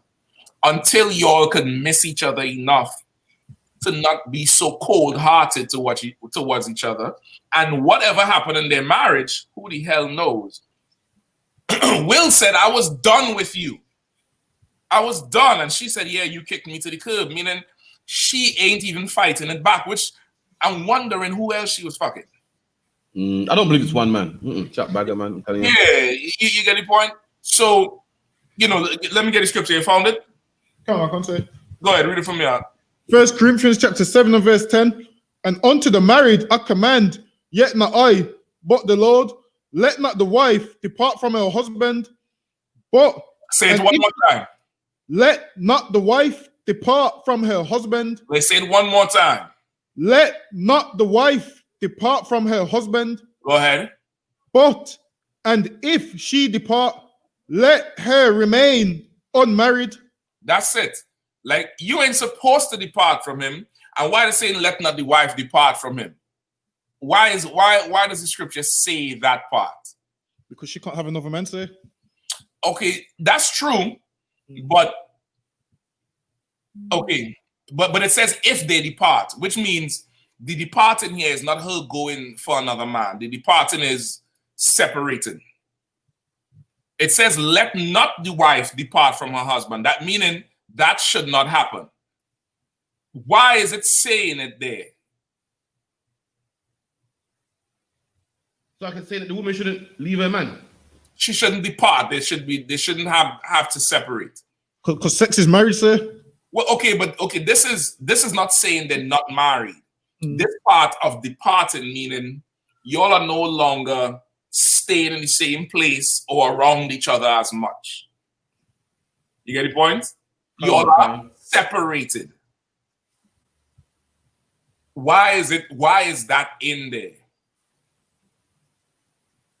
So you said the question one more time again, sir. Okay, why is it in there that they're saying, let not the woman depart, but if she departs, let her not marry? So it's letting you know the depart is not divorce, the depart is just separating for a time. But it says initially, let her not depart. So it's saying, don't let the woman leave her man, but if she must leave him, like, they're having problems, she can't go with no next man. Exactly. But why is it saying, let her not depart? Because is it because women are emotional and like, I can't do this no more? Women tend to just out the door.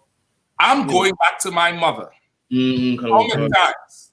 And when a marriage now starts off, after you done knock it off a few times and everything gets, settled, you start checking her differently.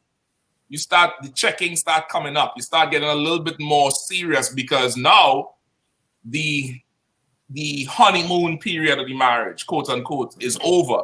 Now it's time for us to start to build this life, which means you can't buy them whole heels no more. Oh my God. Which means I know you're used to going to the shop, every goddamn week to do your hair.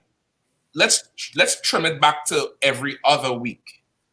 Let's start to do things with the budget. You get the point? I will stop going to the bars often because why? We don't know how to get this house together and pay for things. And, last time, I ain't too sure. We might have a baby on the way. I wasn't confident of the exit last time. I left the building, but I left my bags in the room. We might have a baby coming. You start to now structure the house just like what? A father.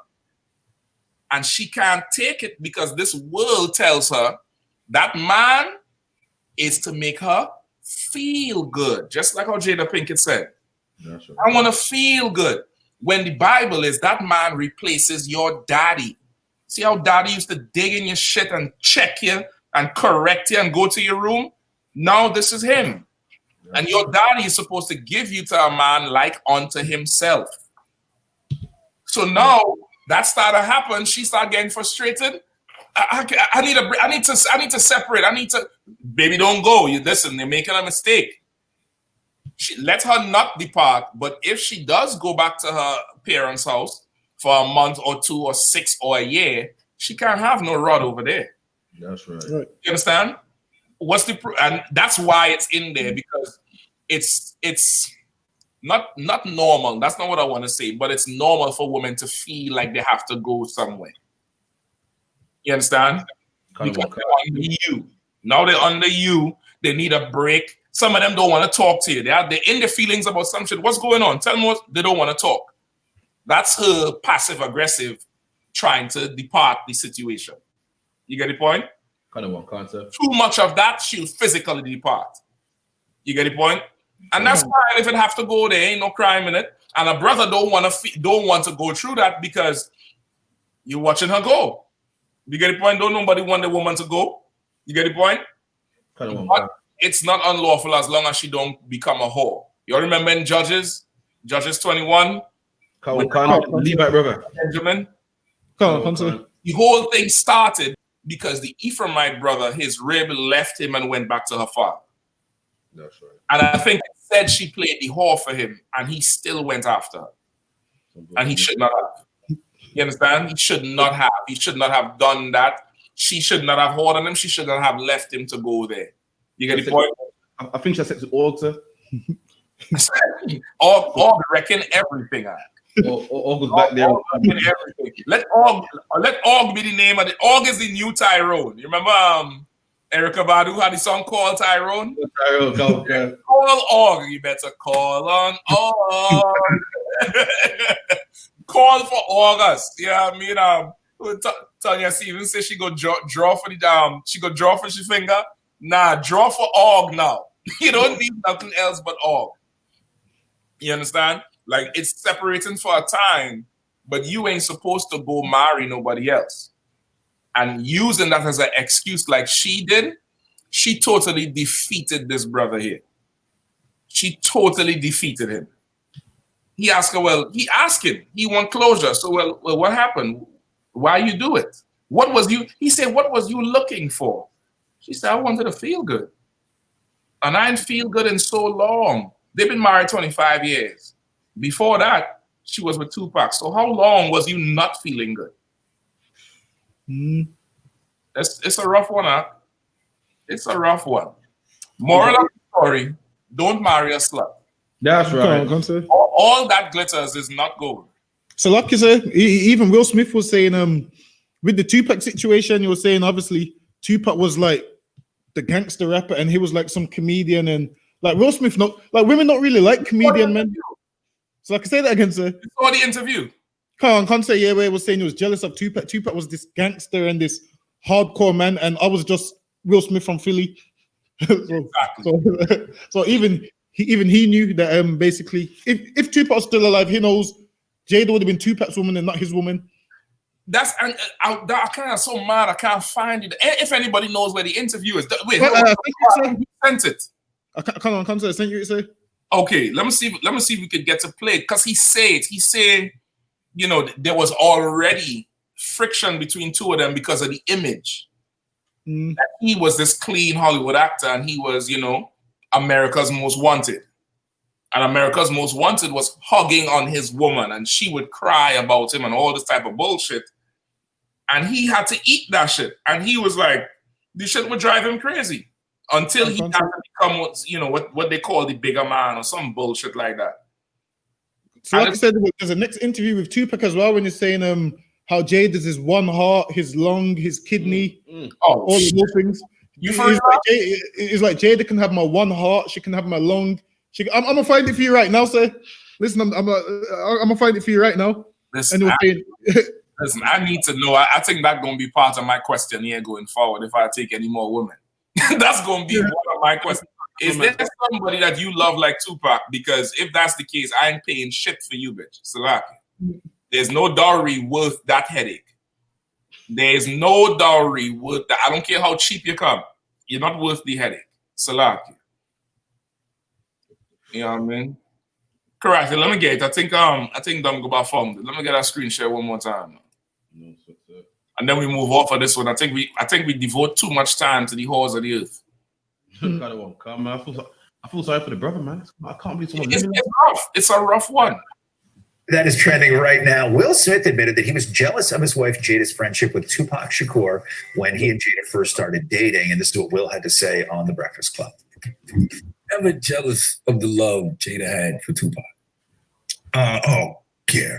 Oh my God, that dude! And you know, that was in the early days. Yeah, that was in the early days, and it was like that was a big regret for me too, because I could never open up to interact with Pac, you know, and because we had a little bit of a thing, right? Because you know, they grew up together. And, you know, they loved each other, but they never had that, you know, they never had a sexual relationship, but they had come into that age where now that was a possibility. And then Jada was with me, you know, so, you know, Pac had a little thing on that, but she just loved him like he was the image of perfection, but she was with the Fresh Prince, you know, so it was like, I never could, like, even we were in a room together a couple times, I couldn't speak to him, you know, and, you know, he wasn't going to speak to me if I wasn't going to speak to him. But, really? It's about y'all have so much in common. No, that's what Jada would say all the time. She was like, I'm telling you, y'all are so similar. You will love him. And I just never, you know, that was a huge regret of mine. I just didn't.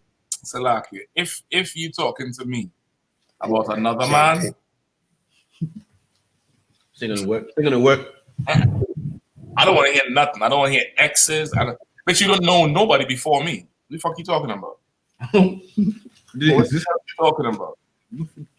I'm the first, I'm the last, I'm everything. That's that. It's done. I don't care. But he's sitting there and he has to endure this shit out. It's ridiculous.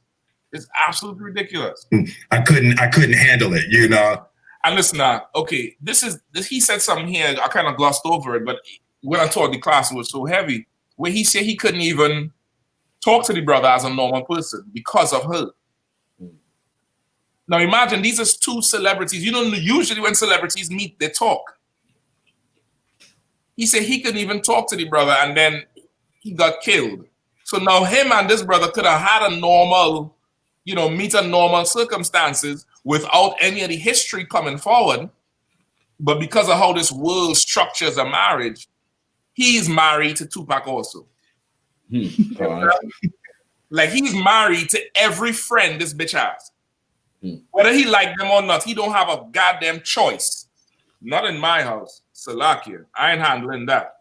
I know Parab ain't going for that. Neither Dongapa. No. What? Oh, friend? What you talking about? Go over there then. Hurry up. I was the soft rapper from Philly, and he was Pac. Right. You know what I mean? Do a diss song about you or nothing. I know, right? Exactly. But yeah, I was deeply insecure, and just I wasn't man enough to handle that relationship. No, he listen. He says he was insecure and wasn't man enough to handle the relationship because the world makes him feel like that feeling of I don't want you hanging out with that dude. That's done. Y'all don't have friends, none of that shit. The world makes him feel like that's wrong. That shit is not wrong. That's not a wrong thing to feel. That's not a wrong thing to have. The scriptures say, when thou gettest a wife, thou begin to say possession. That's like right. you own something. Like I own this goddamn phone or this cup. And where no hedges, the possession is spoiled. You have to keep a hedge around that woman up because she will go after what makes her feel good. That's right. And part of having a woman and maintaining her is sometimes you can't make her feel good. Sometimes on purpose, you have to make her feel bad, just like you would discipline a child. Now, somebody listening, some old pro, woman lib listening now would think you're just oppressive and this and that. No, we just don't want our women being sluts like Jada Pink and you. That's right. We don't want them being like that. You get the point? Sometimes you can't make her feel good. Life is not about feeling good. What the hell are you talking about? Yeah, what's the boy named Jackie? I was listening to a song today with Jackie. He like to sing. He have a lyric in there where he say, run away in a dream. Life is not what it seems. Sometimes there's no gold at the end of the rainbow, and birds don't fly everywhere that the wind blows. And if you think about that shit, you would think a bird could fly everywhere because it's wind. But there's some places a bird just can't go fly, which means what? Life ain't always gonna be, happy, smiley. But Saka said, since talking about Gal Clan and Jakil got a portrait of his baby mum, even though she got a new man in his front room. Oh, that's worse than listen, that's what I was telling you last week. Like, you can't have no standard with no damn artist. You understand what I'm saying? Like, I think it's a real false argument. It's a false sense of security to say, well, okay, you remember at one time in dancehall it was smoke the weed and fire for the coke. The crack and the coke. Yeah, come on. Now it's Xanax. You get the point? So it's to have a standard for them is really a false sense of security. None of them right. None of them moral. Do they make good music? Yes. Let that end right there. God damn. You try to dive in them niggas' life, you wouldn't listen shit nobody sing. I tell people all the time, people talking about, Tupac this. I'm like, listen, Tupac sex with Madonna, man. He talks like pro-black shit, and come on, man. It's an artist, man. That's it. Listen, not only that, there's an interview with him talking with a broken wrist, just like what's he do name? What's the brother there from Jamaica name who I tell you I suspect? Just like Garnet Silk. Talking to like a girl just like him. Because Tupac didn't grow up the way his image was.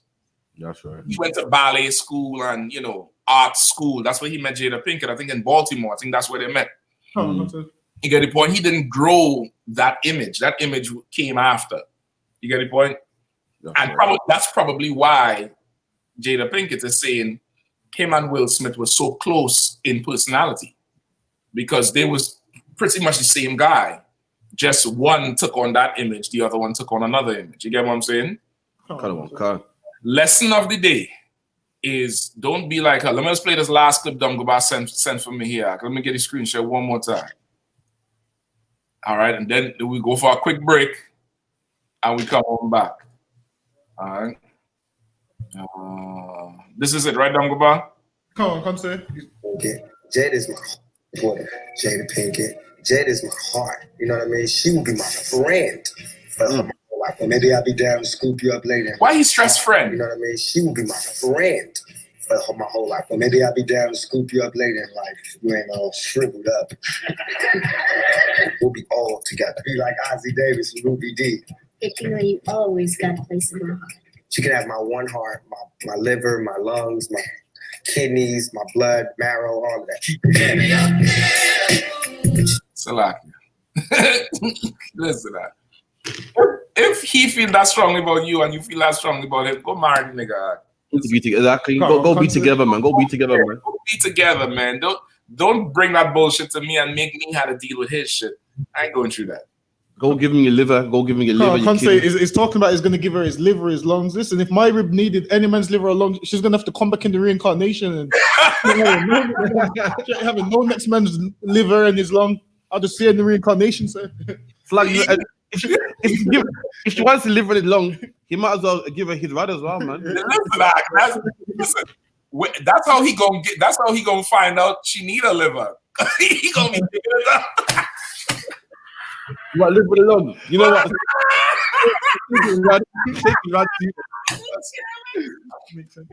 August.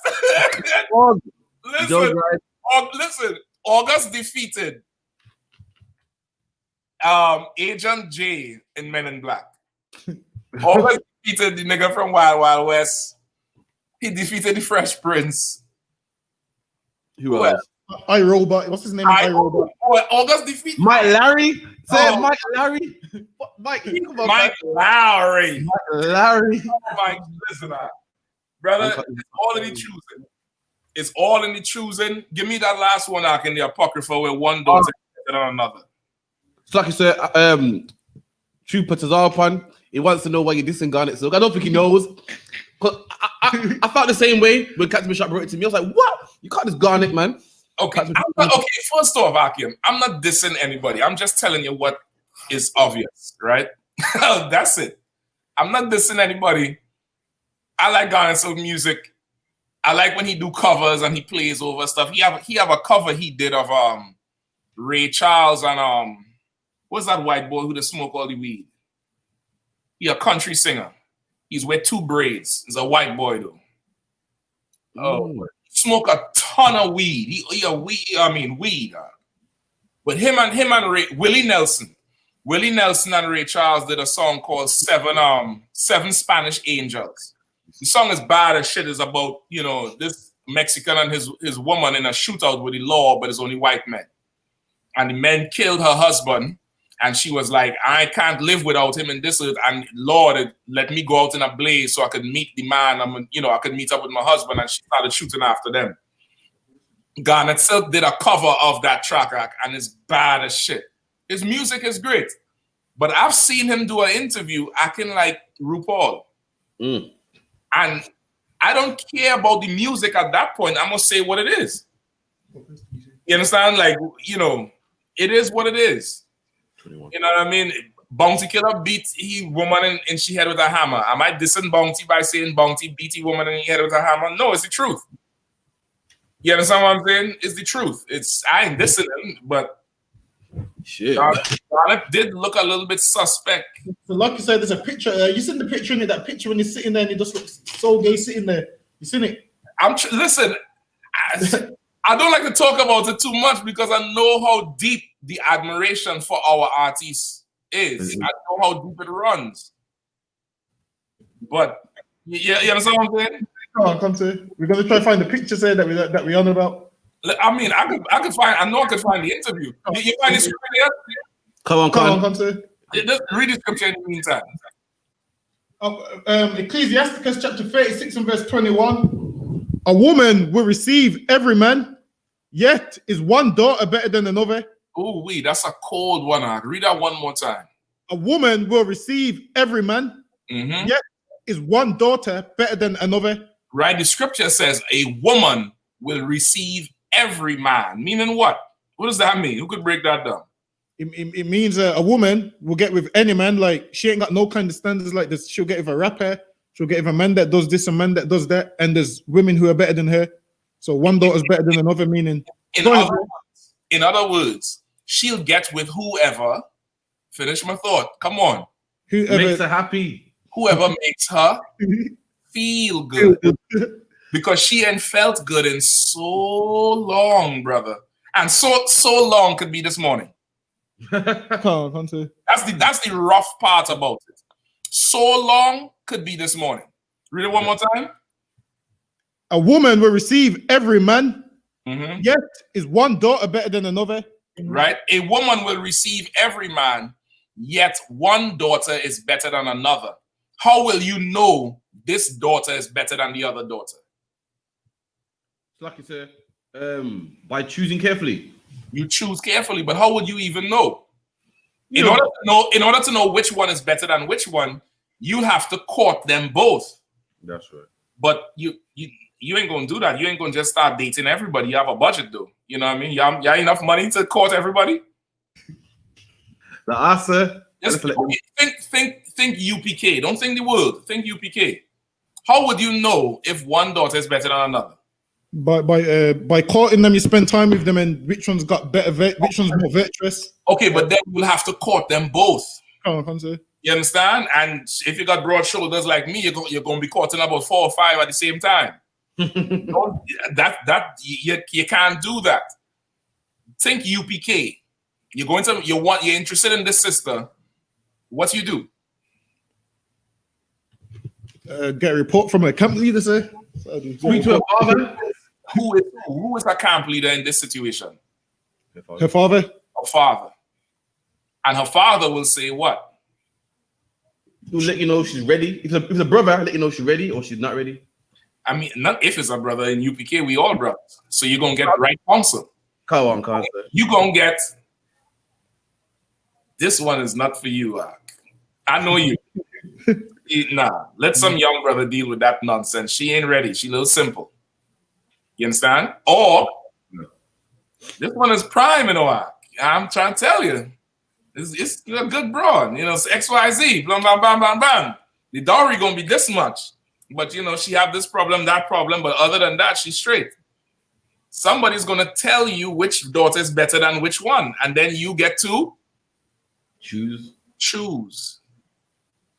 Now, it's like going to buy a car. Remember, when you get a woman, you get a possession. When you go to buy a car, it's your property. You do what? You go check it, check the tires, check the oil, check the mileage. You go to the other one, check the tires, the oil, the mileage, transmission. You check the owner, you look at the interior, and you get a report from both owners, and then you choose. Now, you can choose the more expensive car because that's what you want, and you choose to deal with that. So when you spend, 10 racks on something that's secondhand and it breaks down in 2 months, can you be angry? No, sir. You chose that shit. You understand? So you go spend 50, 60 G's on something a little bit newer, don't have much miles on it, had one owner before and the owner died or something, and it's worth more, it's going to come out your pocket more, but this one going to last. This one ain't going to break down, and you're going to need to separate from it and carry it to the mechanic to get fixed, and then come on back, and you get the point? It's the same thing. A woman will have every man. That car, does that car decide who gets to drive it? No. Whoever comes with the money sits in the driver's seat. And that's why, as a woman, you should not choose your husband. You should let your father choose your husband. Because some drivers cannot drive. That's right. And will just crash the car. I can drive it. Let's put it out there. Of course, you drive all the time. Yeah, I'm gonna drive as soon as I'm done. Stay driving. That's all get around that much. If it wasn't for camp, I would drive it after. Just excellent drivers.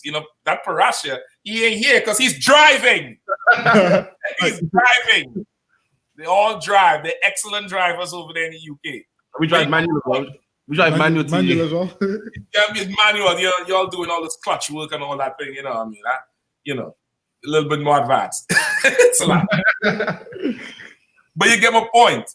It's all in the choosing. And if you don't want to end up like Will Smith, choose wisely. Choose wisely, or else you'll be. And listen, what happened with Will Smith here happens every day to the regular Joe. It's just she has a nice round table and she has producers and editors to edit her live. But, you know, Raheem and Keisha is, yeah, nigga, I'm going to put you on blast. Boom. And it's live. You get the point? Like the stupid amongst us. It happens. I mean, regular Jake in the world, not in the UPK, but in the world, that same thing would happen, but it doesn't look that clean because they have money to clean it up. And it's still filth. You get the point? Come on, Carter. All right. Let me what's his up for? You watching? Yeah, come on. You know, he stays on the end. He stays on the ends. Stays on the ends. I'm gonna beg any screen share that. I got it. That is up one. Be careful. Be careful, yeah? It's gonna he might upset you a little bit. Now begin this, Chris, please. What's your sauce? All right, this is Garnet Silk, right?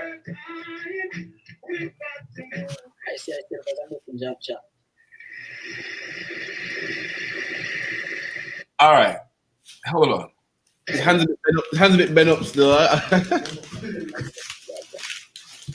All right, now he's saying he see himself as a messenger. All right, so let's play it without the volume and pretend you don't know this is Garnet Silk, and just tell me what the hell is in your mouth. First of all, the hairstyle is all right. You got a bun, you got a man bun. The finger bend just like a woman. Look at how we is that just right there? Okay. Oh, look how we switch over. You're seeing, right? Oh shit. Oh, still I can't watch no more. I'm done. Because I listen to music, but I'm gonna tell you, only when I came into the truth, I started watching GEN.YAHANNA. When I first showed him Elephant Man, he thought Elephant Man was a straight up faggot. And I was like, no, he ain't. He's like, Mashak. He ain't finding it too tight. I was like, well, that just is. And listen, the more I'm trying, GEN.YAHANNA super brotherly, so he ain't gonna be like, he's a faggot. He's like, Mashak, look at the hair. Look at the clothes. You sure? And I'm trying to convince him. Now I realize I'm trying to convince myself that I was no sodomite. No, I don't think he is one, but that made me start to look more at these artists and what we grow up learning to accept visually. You get the point? Like we grow up learning to accept certain things and we think it's, that's just how he is, when that's something else. That Ninja Man, listen, Ninja Man, my dog. But some of Ninja Man, that wrist. Some of his mannerisms, you understand what I'm saying? Some of his mannerisms, but this thing here with Garnet Silk, when I saw that interview, I was like, hold up. And this footage was bad. If you could zoom in, you'll see he had long ass fingernails and shit. And then there's a part of the interview, he flicking them like a broad.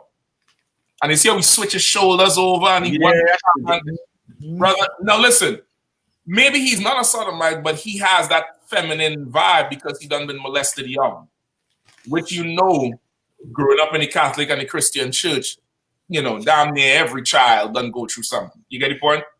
So I think a lot of these men grew up with mommy, too tight. Well, every song, how much mommy song you ever hear? I heard one daddy song.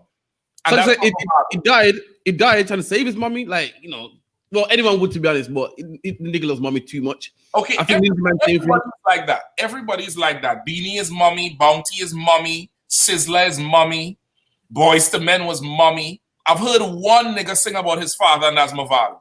I never hear Movado sing about mama. Yeah, it's true still. I've never heard it. I mean, if he has the song, I haven't heard it, but I've heard the song about daddy. You understand? But everybody is mommy this, mommy that, mommy. And that's just part of the society because, of course, our oppressor destroyed the household. And men is not in the house, so mommy is everything. We gotta be careful with it, but that's part of it. But he done went through something in his life. That little pose here, I damn near can't even watch this shit because I ain't gonna listen no more God and Silk. Nah, he was suspect. I mean, and he has some banging tunes. What? So you had it in your head, and oh Lord, Salah. Yeah, I mean, I ain't dissing him. I've just seen something you probably never seen. All right, yeah, I seen it now. He said he never seen. I know you never seen it before. Most people never would see them things before. I didn't see it. You're in the truth now, so you really sort of watch what they're doing. You get the point? You really want to sort of watch what they're doing. You understand? So you know, do a quick break out, and we come back and we do Boris, the twins, and then I'll kill you with the one shot. One shot. So all it takes. Remember, I can matrix and shit. Remember, I got it. let me play this on the break out. Hold on, hold on, man. I hope this one is it.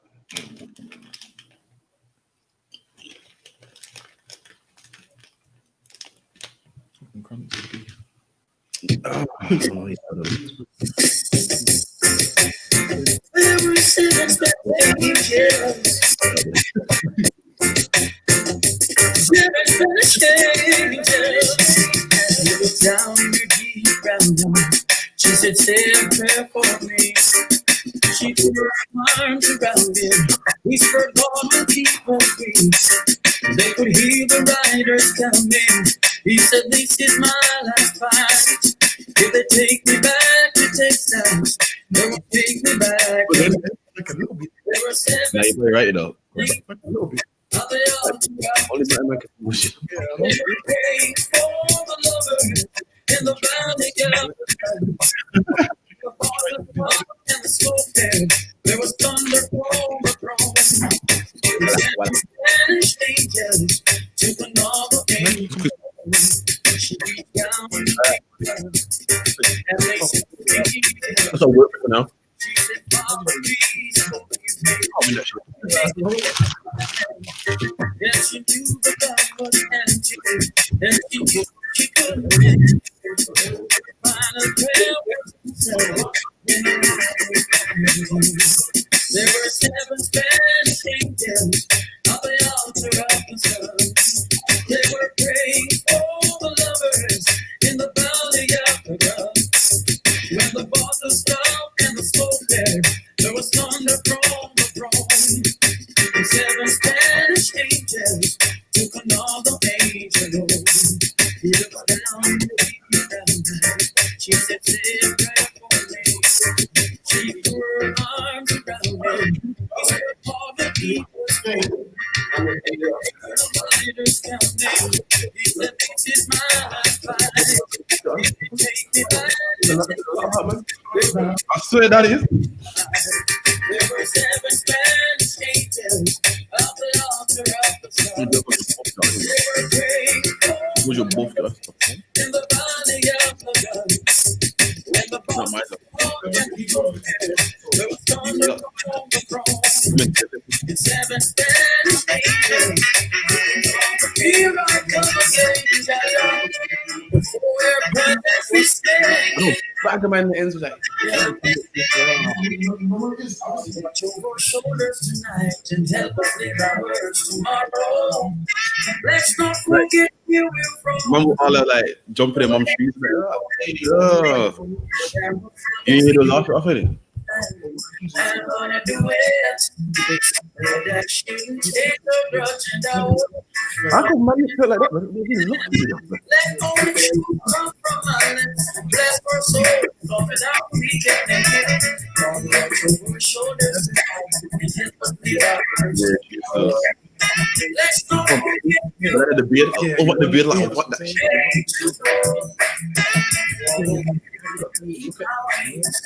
see me through.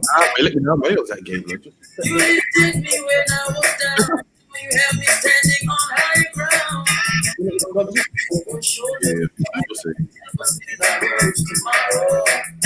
Let's not forget where we're from. Show us the way to go. Deliver us from sin and shame. Our job is to baby, and you are our days. I'm depending on you. Help I know. I'm depending on you. Help I know. You're the only way. Got me deeper. You do I want to stay. All my two shoulders help us live our words tomorrow. Let's not forget to where we're from. The people with the true. That must never feed my enemies. The rest is getting it on it.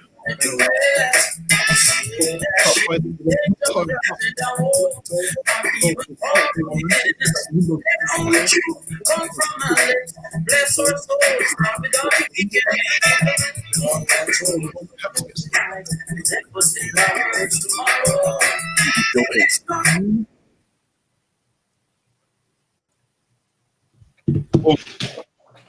Okay, we're back on the ends.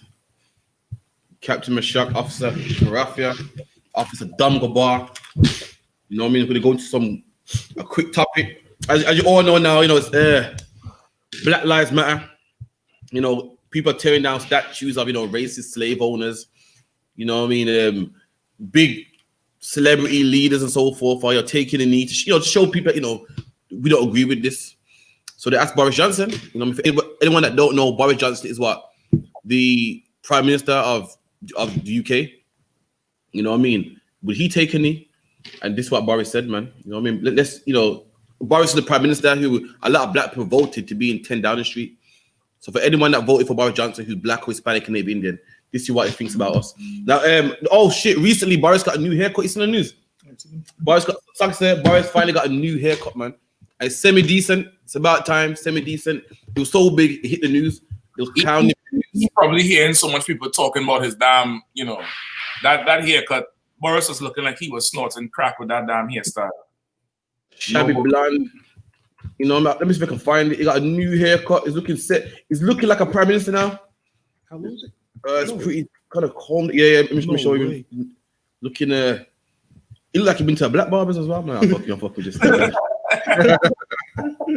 But you got the fade. I'll play it. But it looking semi-decent. Anyone that can see.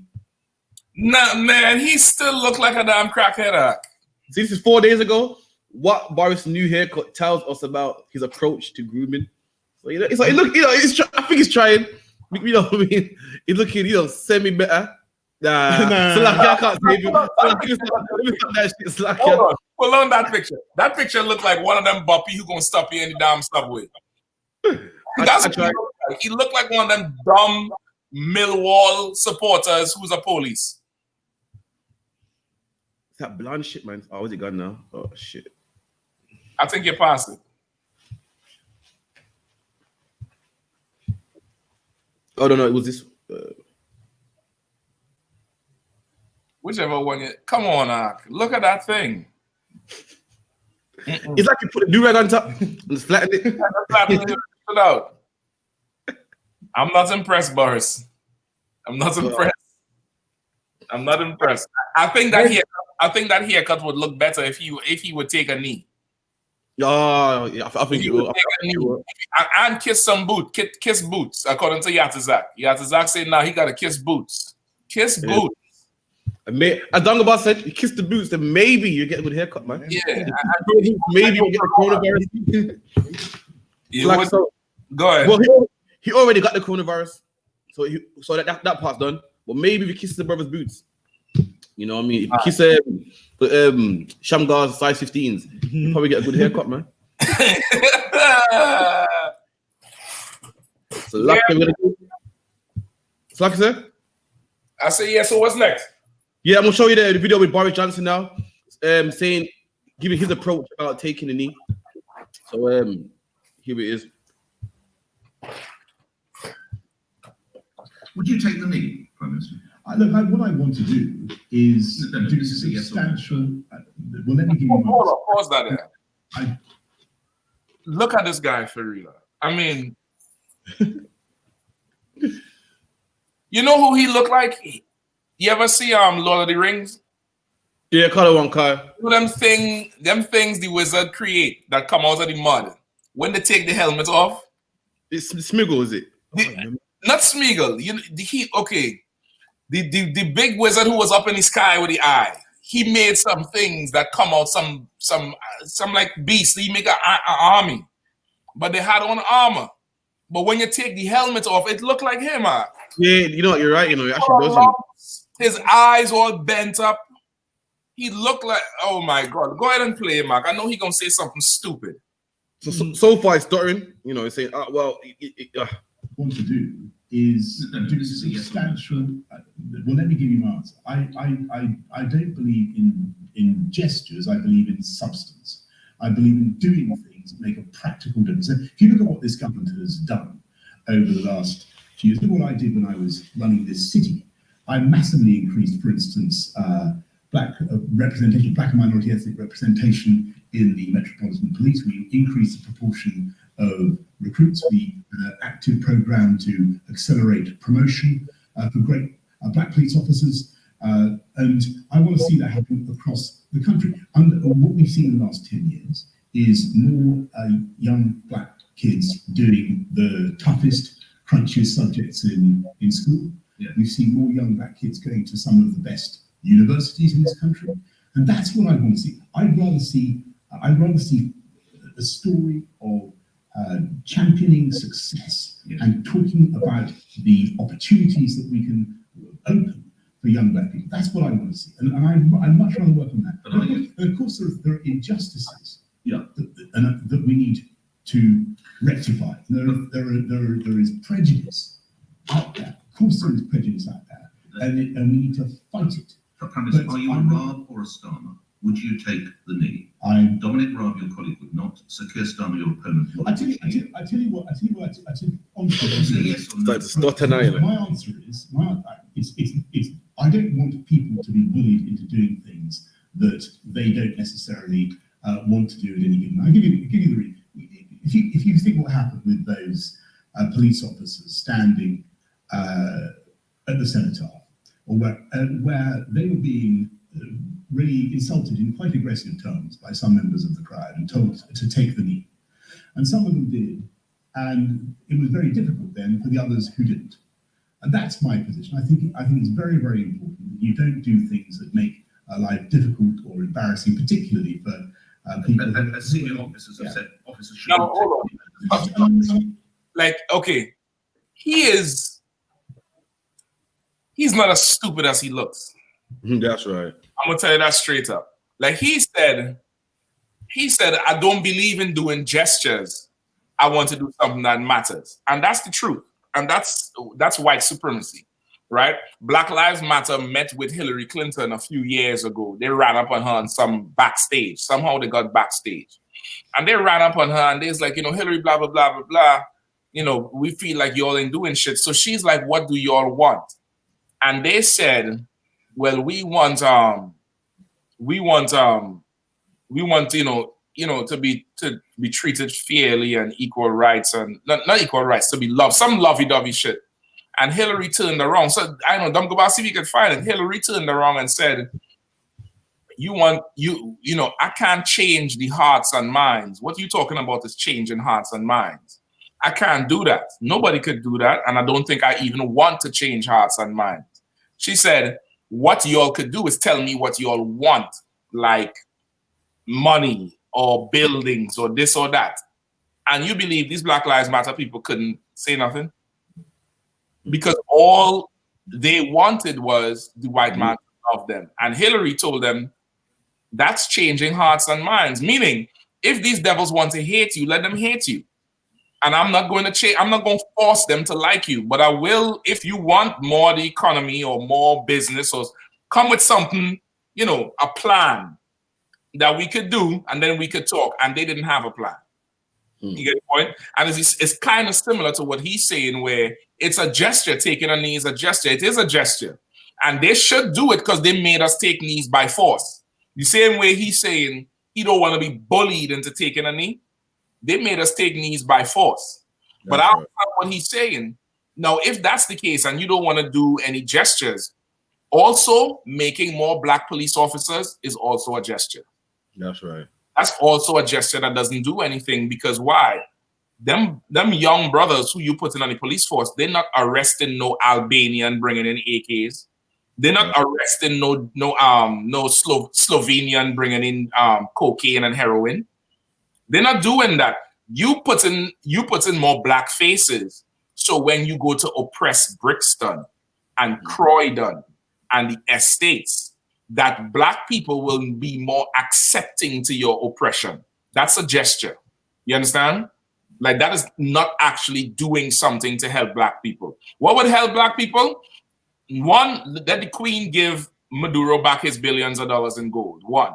Two, reparations paid back to every descendant of the Windrush generation and the descendants of the slaves to the tune of what?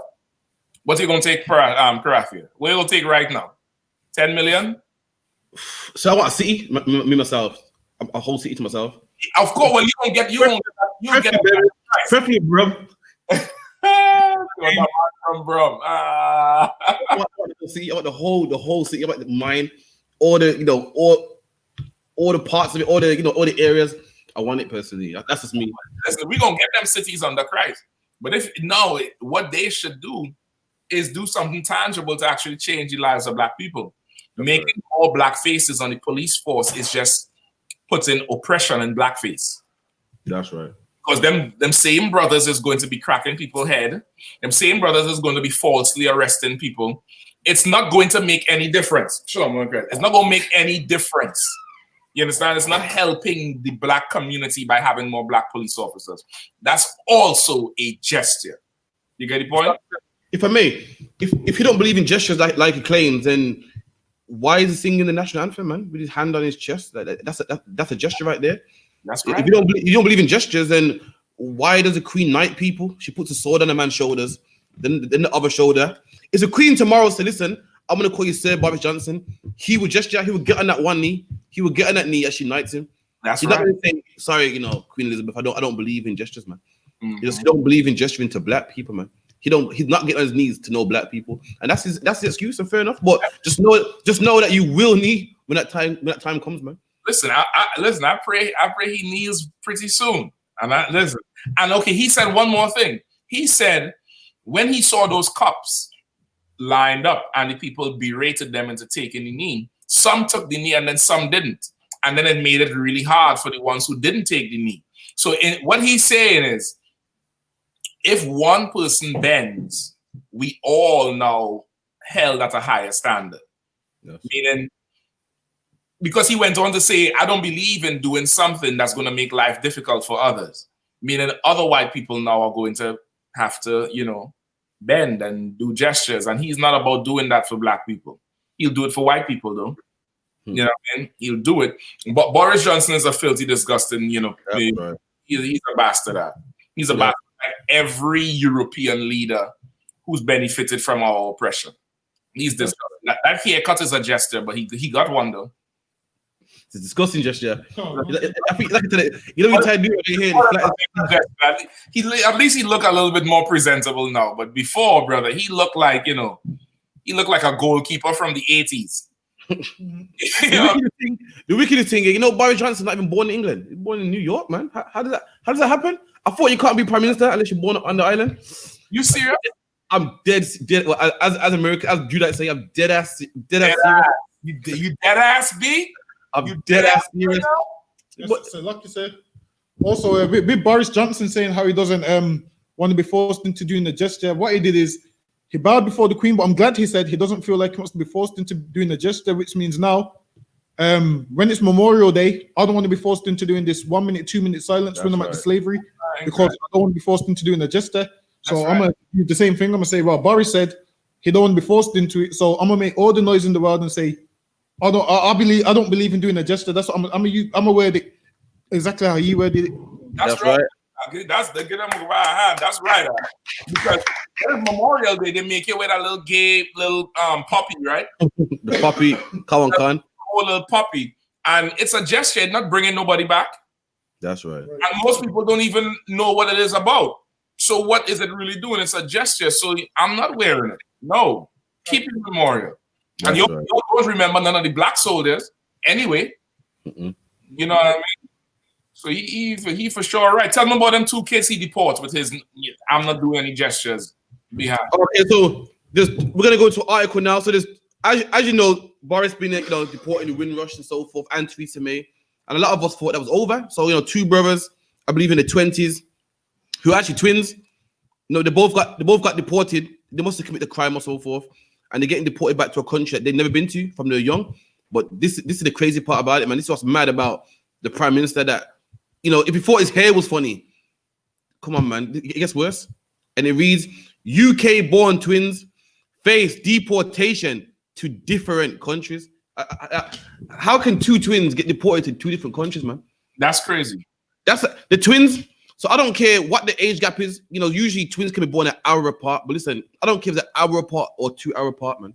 There's no way the mom could give birth to one, go to another country, then give birth to the other one, man. How is it that 2 twins can be deported to 2 separate countries? Right. But this is the thing. The UK, Great Britain ain't so great as you think it is, man. You think that they got their documents and everything in order and they're all smart. They ain't that smart, man. That's why they can deport two twins to 2 different islands, because the UK ain't that great, man. Have you seen the police force? Police force is upside down. They got chased off the block the other day just by kids, man. All types of immigrants coming in and out of the country, man. They don't know what they're doing. They ain't got a clue, man. Lakia, Daryl and Darren Roberts were taken into care age 13 when their mother died. Twin brothers born in London and brought up in state care could face deportation to 2 different Caribbean countries they never visited. Siblings Daryl and Darren Roberts, 24, said they have been issued with deportation notifications and could be put on planes when released from jail for grievous bodily harm. Daryl's lawyer said his client was British and served his sentence.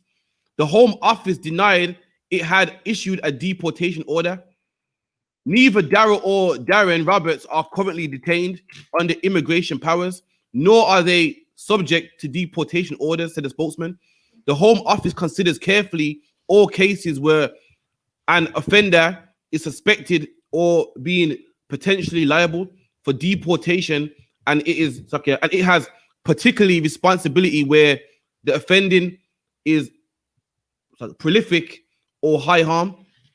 So these 2 brothers here, they must have committed a crime and they got locked up and so forth. And in certain crimes, they deport you, or as Jamaica say, they maggot dipped. And that's what these 2 brothers. The twins were born in West London. So the number one, they were born in London, so you can't deport them because they were born on the island, man. And they would have received citizenship from being born, right? For you born, you're fine here.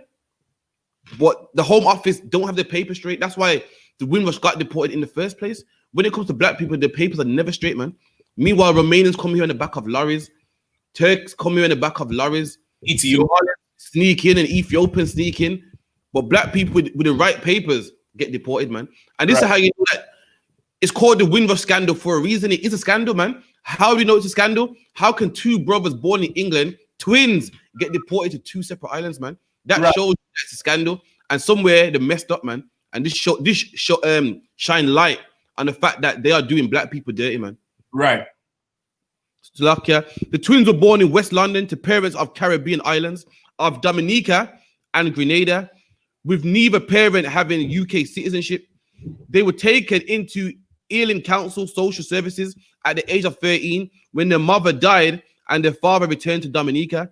Darren was sentenced to 6 years in prison for grievous bodily harm at the age of 17. His family said he was released. His family said on his release, he served with the deportation notice to the Dominican Republic, a country he has no connection to. So listen, the Home Office is so stupid. They can't make the difference between Dominica and Dominican Republic. I know they sound similar. I know they got similar names, but they're two separate Caribbean islands, man. One speaks Spanish, the other one speaks English, man. And one shares an island. That's right. Not even the whole island. One shares an island with Haiti. What's it called? Santo Domingo. What's it called? Santo Domingo, is it? No. Yeah, what's the island called? Hispaniola. Hispaniola. Yeah, one shares the island with Haiti, the Levites, the island of Hispaniola, and the other isn't, man. I think the Dominican speak. I believe they speak French, if I'm correct. You know what I mean? So it's two separate islands, man. And this is the government that we put our trust in, and they're the all-knowing and all-powerful. Listen, they can't even get their geographical locations correct, man. And deported two innocent brothers, man, that committed a crime when they was 13 years old. Right. 13 years old, man. Where's the mercy for black people, man? Why is it that this is a fact? If you have a gun, yeah, you get 25 years in prison, man. Or if you have a knife, you get 20 years in prison, because statistics say that black men are known to commit knife crime or gun crime. But on the flip side, if you molest a child or have sex with a young boy or young girl, you get 7 years in prison, man. And statistics show that middle-aged white men are known for committing them crimes. And how come middle-aged white men get 7 years in prison? Meanwhile, a 13-year-old black boy, a teenager, man, a child, he can't get a second chance. Meanwhile, a man that molests a child, he gets what? A new identity. Rehoused. In fact, they're saying that they're not even looking to arrest child molesters no more, man. They're saying the prisons are too full. What they're going to do is put them on a course, man. Just put them on a course, not even lock them up no more. But if you're a black man and you commit a crime and you're 13, you belong behind bars, man. It's like so like you say, also, it's funny enough, we're reading this today because it just came out in the news like maybe 2 days ago that the Rochdale grooming gang, there's 3 men from the Rochdale grooming gang that groomed little girls in 2012. Was meant to deport them from then. These men lost their appeal and they're still walking around in Manchester right now. And these black men ain't even had an appeal, and their crimes are so minor and they're getting deported. I'm gonna see if I can find the article right now. Actually, there's an article on it. Not only are they being deported, but they're being deported to the wrong island. You might as well dip into France, man. You might as well dip into China, dipping them to a whole different island. You know what I mean? You might as well just dip into anywhere, man. It says cause to deport appeal in Rochdale grooming trio. Sorry, say that again. Sorry, yeah. 3 members of a notorious grooming gang are still living in Rochdale, Greater Manchester, despite being stripped of their British citizenship.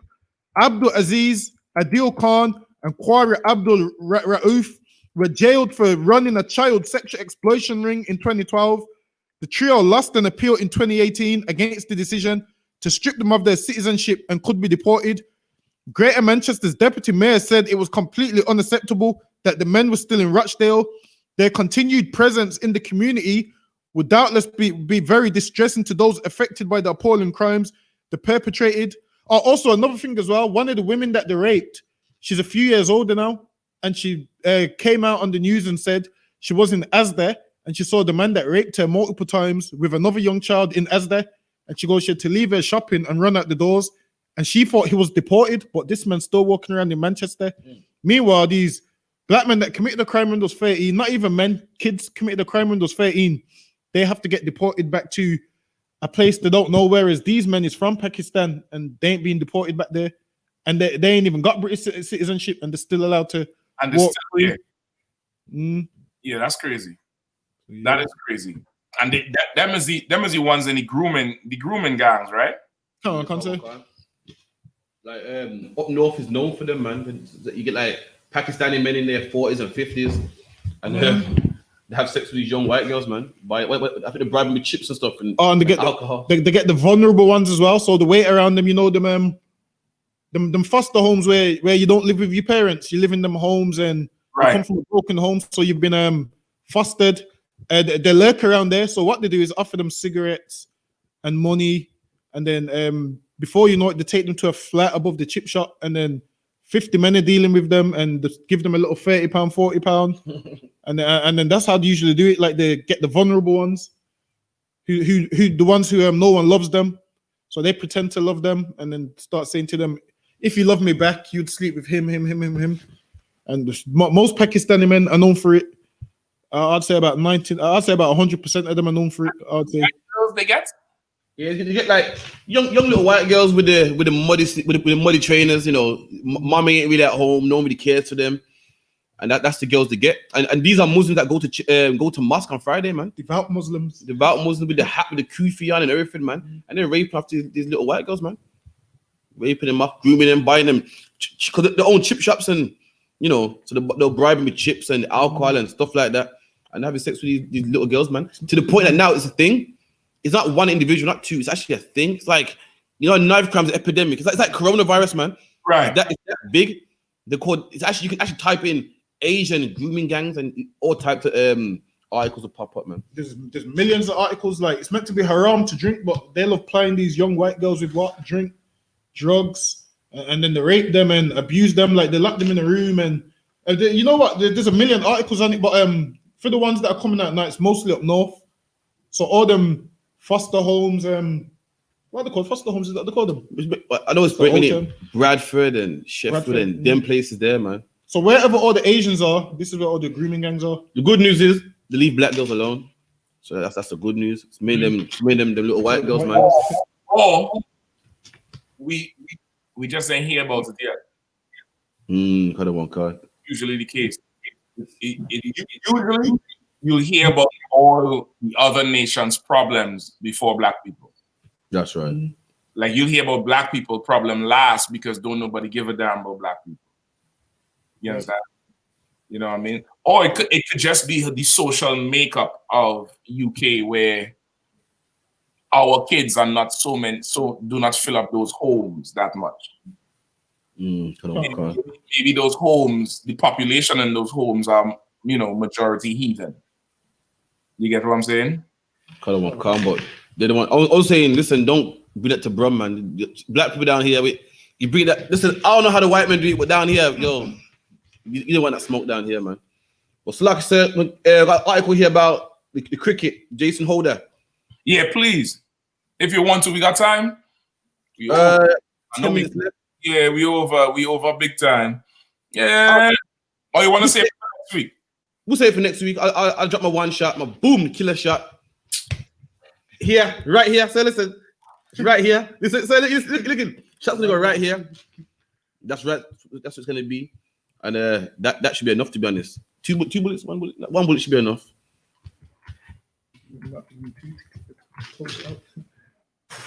No, but you see, I'm confident in my shot, though. You know, when you're confident in your shot, you don't have to do the dead kick or nothing else. Boom.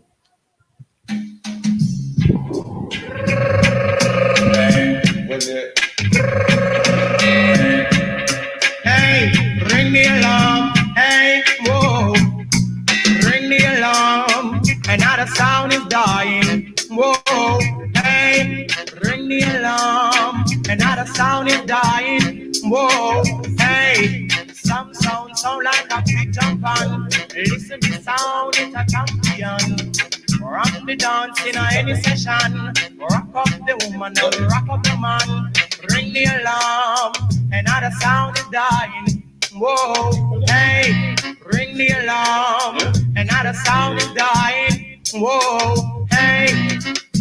So that tune kind of reflects what's happening here. You know what I mean? A sound is dying, like that sound just reflects what's happening right here on the show right now. Let me see if I can find it. Salakia, I don't know you was going old school though. You know? Oh, so you're not versatile. You can't adapt real quick. Okay, I hear you. No, I didn't know. You know, I mean, if it's an old school joint you want, I'll just save my one shot for later. That's all. It's all. What is it, really? There's an old school joint. Now I'm trying to look for a picture with Jada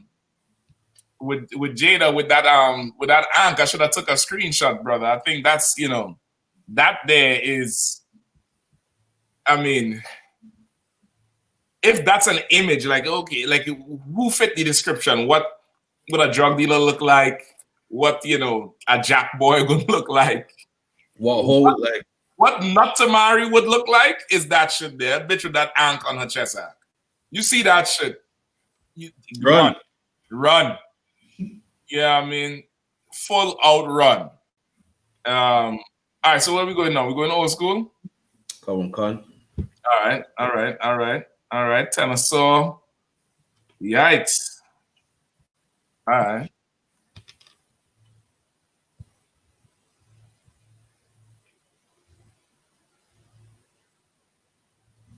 All right.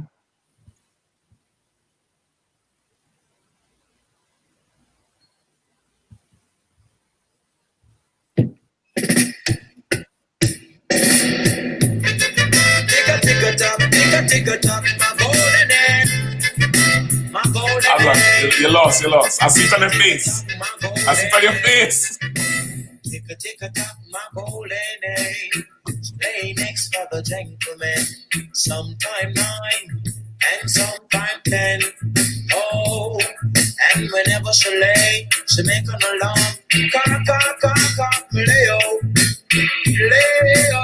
whoa, Leo, whoa. Singing from morning. You're ready, You're ready. One more. Time's getting on. You know what I mean? Also, but camp tomorrow in Birmingham, High Street, 11 p.m. Sorry, 12 p.m.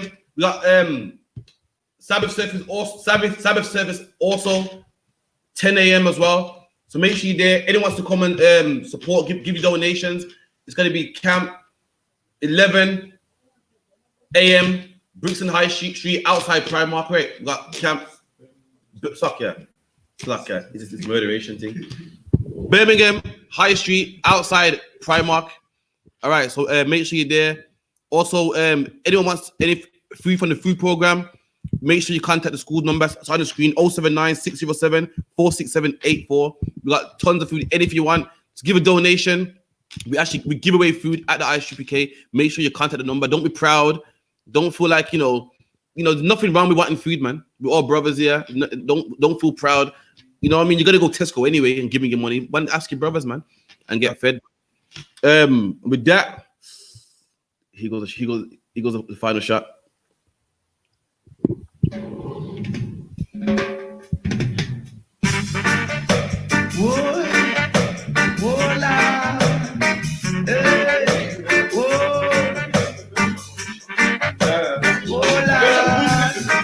Only Rasta can liberate the people over hills and valleys. So don't let them fool you. Don't believe for a minute that they are with you. Free the people over hills and valleys too. Don't let them fool you. Don't believe for a minute they don't like you. Why like you? I am happy. Really, I don't know. It's me, man. Really, I don't know. Like that's what Bourgeois wanted to say. So why you want to come test me? Really, I don't know. I don't understand. Are we still clashing, or that was intermission? No, man. I'm Kilimanjaro. I taught my way into the tune. You know what I mean? But, I thought when them DJ decide to play song that people go to the bathroom and go to the, you know what I mean? You can't mistake that for an intermission. That was a gunshot. That was a shot. That was a point blank range. Come on, man. How do you mistake that for a bathroom break?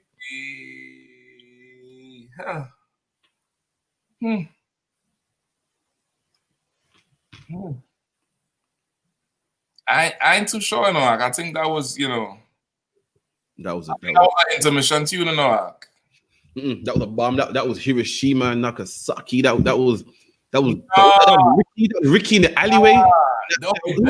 This is Hiroshima and Nagasaki. Pick up your chest and stop trying to swing. Respect to the maximum from Houston to Bamboo and love the article can do. Let me know. Lioness, me love me child, me love me band, me love me money. But both of all, me love me brownie. Some of me child, me love me band, me love me money and thing. But most of all, me love me brownie. Pamela and Dan, Susan, and Nadine, I wonder what you will find by them thinking. Them a plan and them a con and them a steam, cause them know how much of me and me brownie. But all the rumor them a spread and a fuck up my head, my land and I'm listening. And she know what she alone and me must come back home to her in the evening. And me and her is very close and me love her the most and me not hurt her feelings. So all the talk them a that, all the chat them a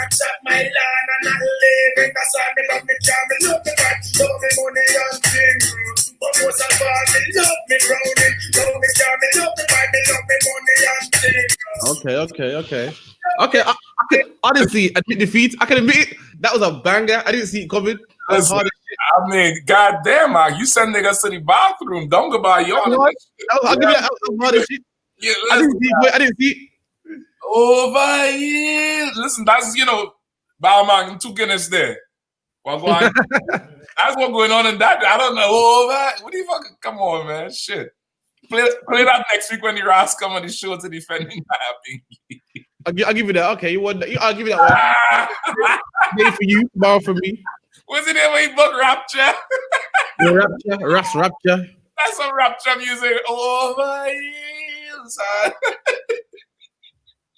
You think he will show next week? Lord allow his show. I think we gonna bury a casket over here.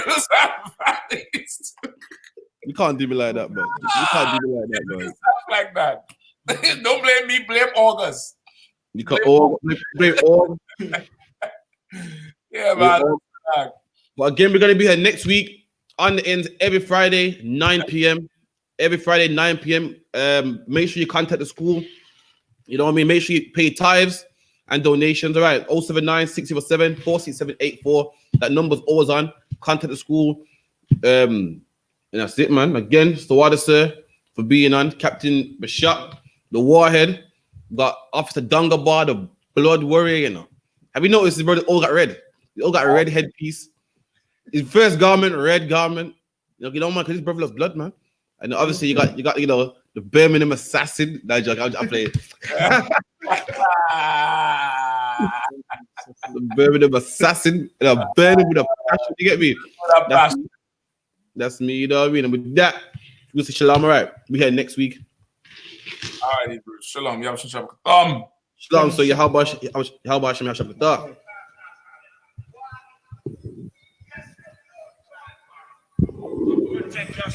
I'll be booking them like Palace, puffing on my chalice. True say I'm an addict, 24 cali, don't make me have to grab it.